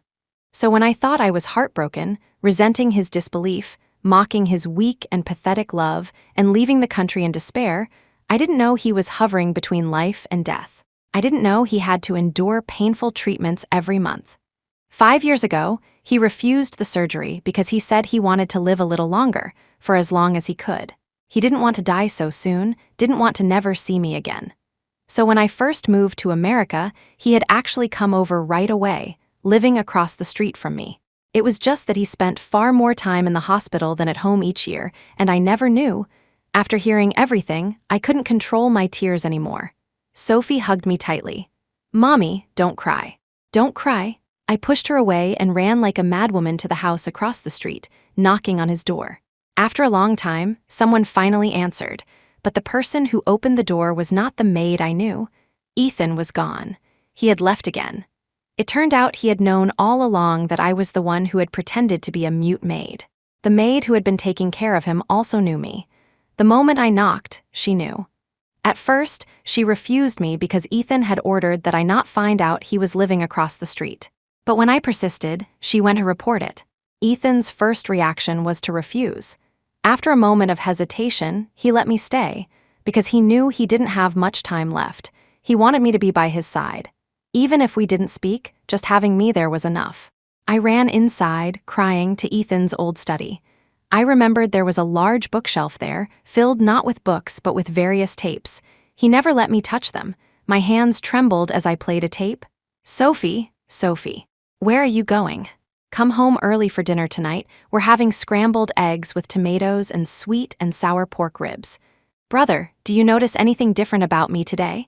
I think I've gained a little weight recently. I should exercise more. Sophie, brother, you two come home early tonight. We're going to the movies." I played them one by one, tears streaming down my face. They were all my daily conversations from the past 5 years, all the little sounds of my life. So for the past 5 years, he had never left. He had been with me in this way all along. He couldn't see me, so he had people record my voice, playing it every day as if I were talking right next to him. I sat in a pile of tapes and sobbed. Ethan, I never knew he had been suffering so much for the past 5 years, and I had been resenting him for 5 whole years. Chapter 37. A glimmer of hope. By the time Sophie and Julian came in, I had cried myself to the point of near collapse. I knew he had found me in the closet. He knew that I knew everything, which was why he had left so hastily. I had always thought he didn't love me enough, that his love was too fragile, too selfish. It turned out that the one whose love was fragile and selfish was me. I had only considered my own feelings, never thinking about why he would treat me that way. I thought I was heartbroken, that I had seen through all men, but I had no idea what torment he was enduring for me. For him to leave like this now. The doctor had just said he needed surgery as soon as possible. If we didn't find him, I didn't know what would happen to him. It was all my fault. If I had just gone to him directly from the beginning, asked him what was going on, things wouldn't have ended up like this. What if something happened to him? What if I couldn't even imagine? Annie, it's okay. We'll find him. Julian patted my head and hugged me, comforting me. Sophie hugged me too. It's okay. We'll find Daddy. The three of us hugged and cried. The next morning, we started searching everywhere for him. But New York is so big. Where could I possibly find him? 3 days passed, and we still had no news. If he didn't show up soon, the surgery would be delayed again, and the success rate would only get lower. No, I had to think of something. What could I do? What could I do to make him come out on his own? After thinking long and hard, I decided the best way was to use myself as bait. He had left because he was afraid of making me sad, didn't want me to see him like this. So if I were in a worse, more dangerous situation, would he come out? Sophie had said that he had been secretly watching over me all these years. I believed he couldn't let me go now. His remaining time was so short. He must be aware of my every move now. So if I did something dangerous, something drastic, he would definitely know. No, Annie, that's too dangerous. You can't hurt yourself like this. Julian was the first to object. Sophie also hugged me, refusing to let me do it. But no one could stop me. I had to do this. Ethan was out of time. He had to have the surgery as soon as possible. I promised them I wouldn't hurt myself. Because I had to live. I had to live to see Ethan recover from his surgery. I had to watch Sophie grow up. Another 3 days passed. In these 3 days, I had already attempted several forms of suicide, slitting my wrists, hitting my head against the wall, drowning. Sophie and Julian were heartbroken, but they couldn't stop me. I had a feeling. I believed Ethan would appear. This was the 7th day. There wasn't much time left. I stood in the middle of the road, looking around. Still no sign of Ethan. This was my last shot. Honk, honk, honk. Cars were honking continuously. I was blocking their way. Some people even got out of their cars and started to pull me, but I stood my ground, unmoving. I had to force Ethan out. Today, Ethan Hawthorne, come out. Why won't you come out? What's the point of hiding in a corner? Whatever it is, we'll face it together. You think this is for my own good.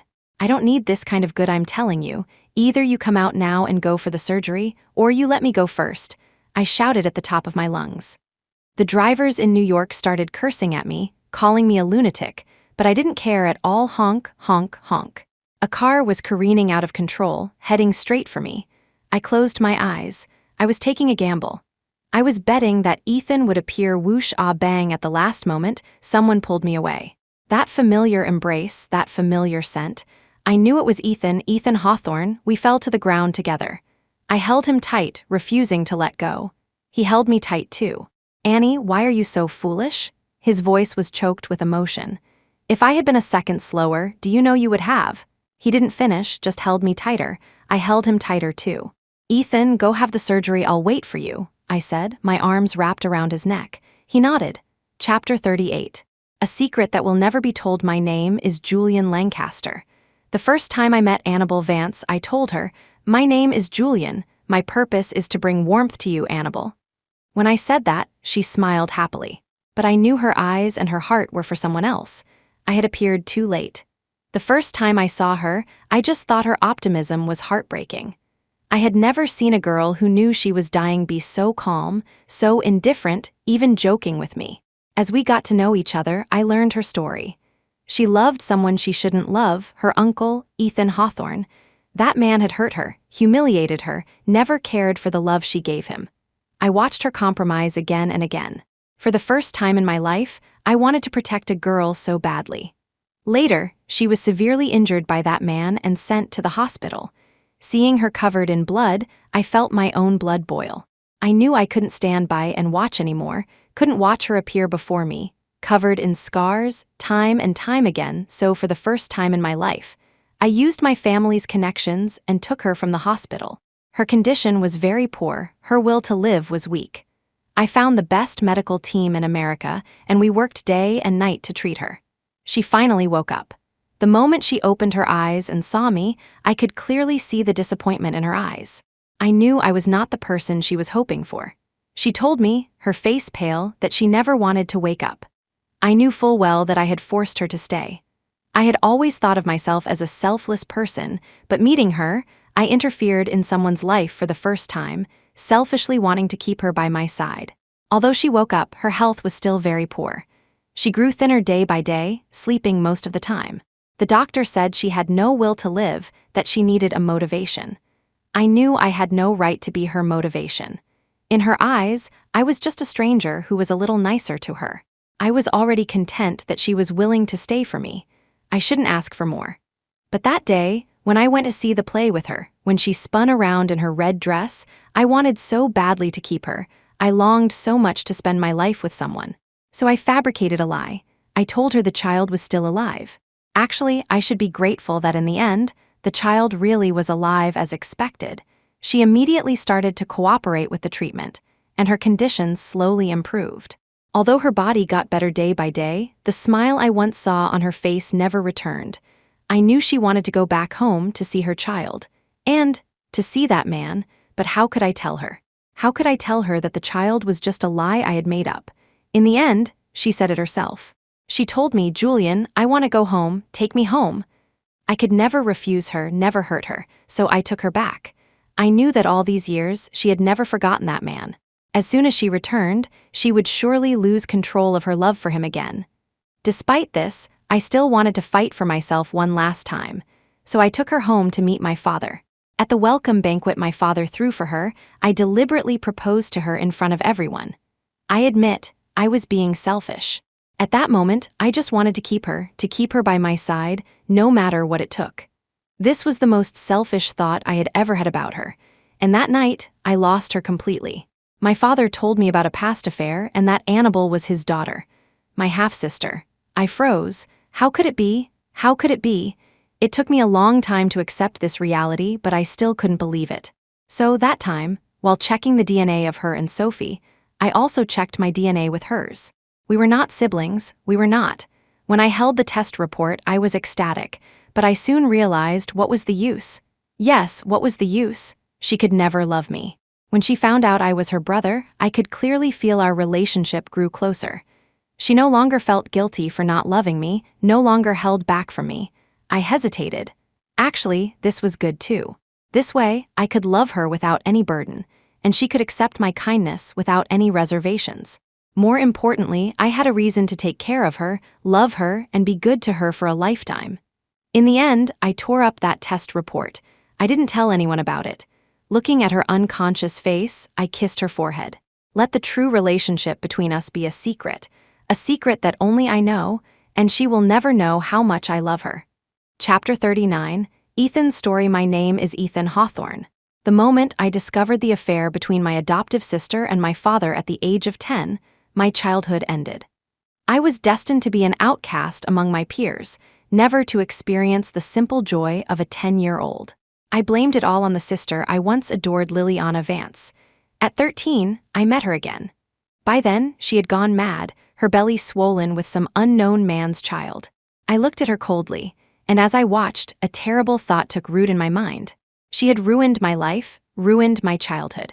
I would ruin the child in her womb. This thought would make me pay a painful price for the rest of my life. When the child was born, I held her in my arms. She was small, thin, and dark, ugly as sin. Other babies cried when they were born, she cried too, but when I held her, she actually grinned at me. The doctor said the child and I were fated. I thought coldly, fated, of course we're fated. Her birth is to pay for her mother's sins. I named her Annabelle Vance, a life of unrest. She grew up slowly. From the moment she could walk, she was especially attached to me. I didn't understand why.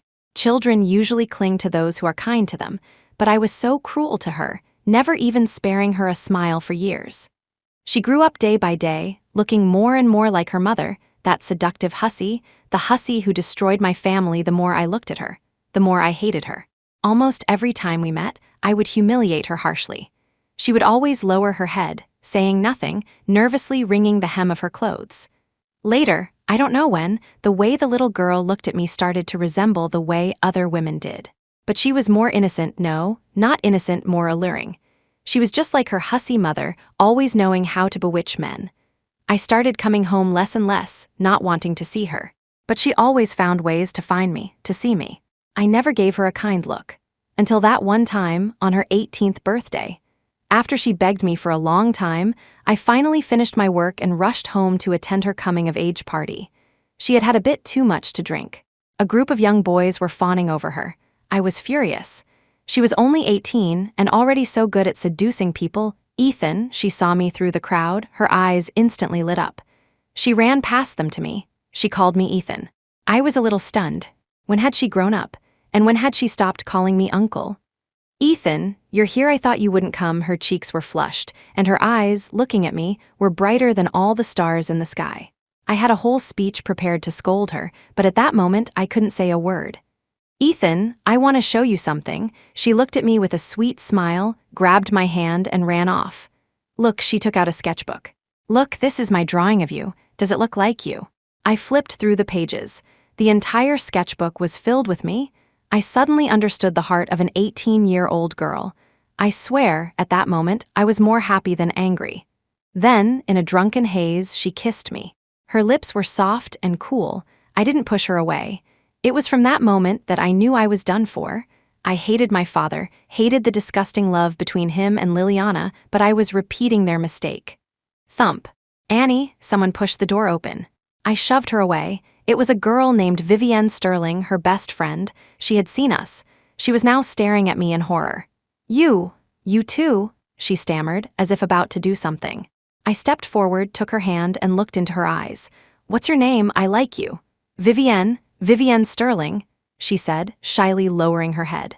If I had known that my absurd decision at that moment would bring so much disaster upon me and Annabelle, I would never have chosen that way to resolve the matter of our kiss being discovered.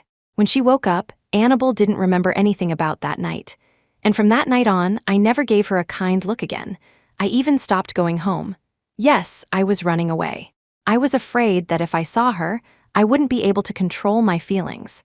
I even shamefully got together with Vivienne. All of this was because I didn't dare to face my own heart. I was a coward. I hadn't been home in a long time. She finally came to find me. The moment she saw me holding Vivienne, her eyes were full of disbelief. Ethan, Vivi. You too. She stumbled backward, step by step. I hung my head, not daring to look at her, my lips pressed tightly together, looking cold. It was the only way I could make her stop, make her not get any closer. Annie, the girl in my arms, jumped up happily. You saw, I won't hide it from you anymore. Ethan and I are together. From now on, you'll have to call me Auntie. What did you say? Her voice trembled slightly, with a hint of a sob. I didn't dare to look up at her, because I was afraid that with just one look, I would break down and pull her into my arms. Ethan, Annie doesn't believe it. Vivienne took my arm, tilted her head up to kiss me. I looked down at her and saw a different look in her eyes. At that moment, I knew she knew my secret, and she was willing to help me keep it. I kissed Vivienne in front of her. She said nothing, just looked at me for a long time, then pushed the door open and ran out. After that, she no longer tried to appear before me as she used to. When I came home, she wouldn't come downstairs to see me. I thought we would just go our separate ways. Slowly, she would grow up, meet someone else, fall in love with someone else, and realize how ridiculous her obsession with me was. And I would just grow old with my love for her.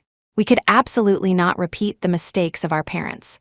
Although my initial purpose in bringing her home was for revenge, it was different now. I never thought her love for me would be so deep that she would even hurt an innocent person for it. When I found out she had bullied Vivienne for me, even nearly causing her death in the mudslide, I knew I couldn't tolerate her love for me anymore. I had to cut off all her feelings for me as soon as possible. She was still so young, I couldn't ruin her.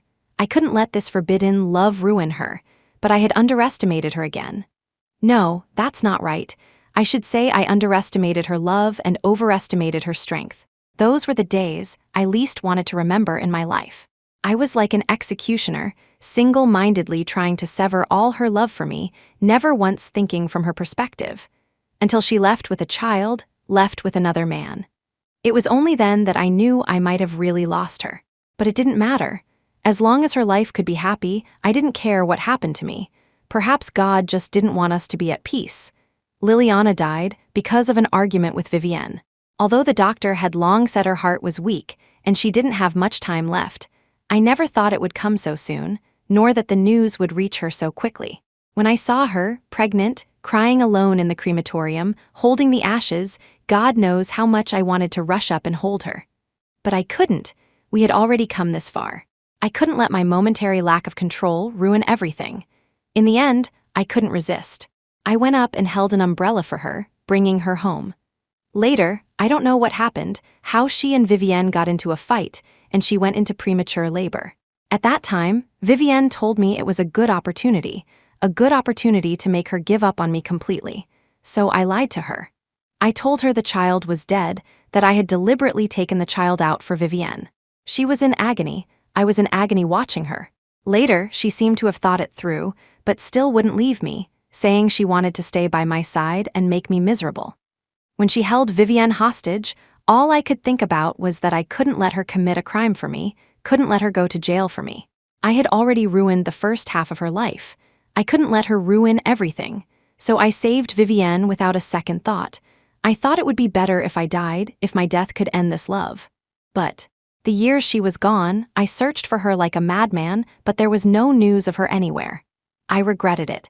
I regretted it so much I hated myself. I hated my weakness. It was just the grievances of the previous generation. Why did it have to involve us? Why couldn't we be together if we loved each other? Why did I have to torture her and myself like this? When she appeared before me again, I was ecstatic. But she looked at me with the eyes of a complete stranger, saying she didn't know me. I was about to go crazy, so I took her home against her will. When she saw the child, she lost control too. I knew it had to be her, it had to be I had hurt her too deeply. I couldn't give her a sense of security.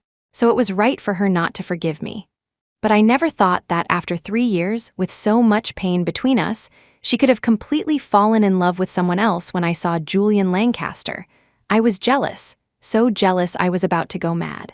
For those 3 years, she was not by my side. But with another man now, she even wanted to take the child and run away with him. No, I didn't agree.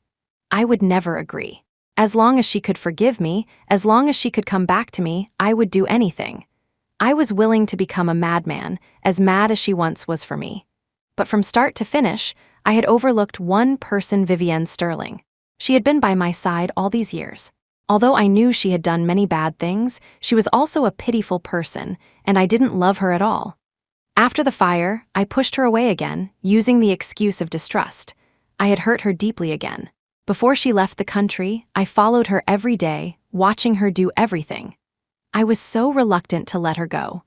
I wanted to wait until she left, until after my surgery, then I would go find her and explain everything later. That other incident happened. My life was on a countdown. I had to let go. I moved across the street from her, watching her secretly every day. Although I couldn't see, I could hear what she was doing every day through many tiny listening devices. It was as if I were by her side. She was the only light in my endless darkness, but I could never catch her in this life. When she knocked on the door, I heard her voice from inside. I was ecstatic. I could barely control myself. She was here. She was here. She had come to me, but I couldn't go up and hug her. Because I couldn't see, and because I no longer had the right to hold her. I knew she was hiding in the closet, heard everything. I also knew she still loved me. But I had done so much to make her hate me so that she wouldn't be so sad after I died. Now everything was back to square one. I left again, silently. But actually I was still by her side, still watching her in secret. For me to come out, she actually did such a dangerous thing, you know. If I had been a step slower, just one step, she would have been gone. I held her tight, and she held me tight. Go have the surgery. I'll wait for you, she said softly. I nodded. I knew that this time, whether the surgery was successful or not, I would not run away again. I would not let my own cowardice and foolishness push her away again. The end result.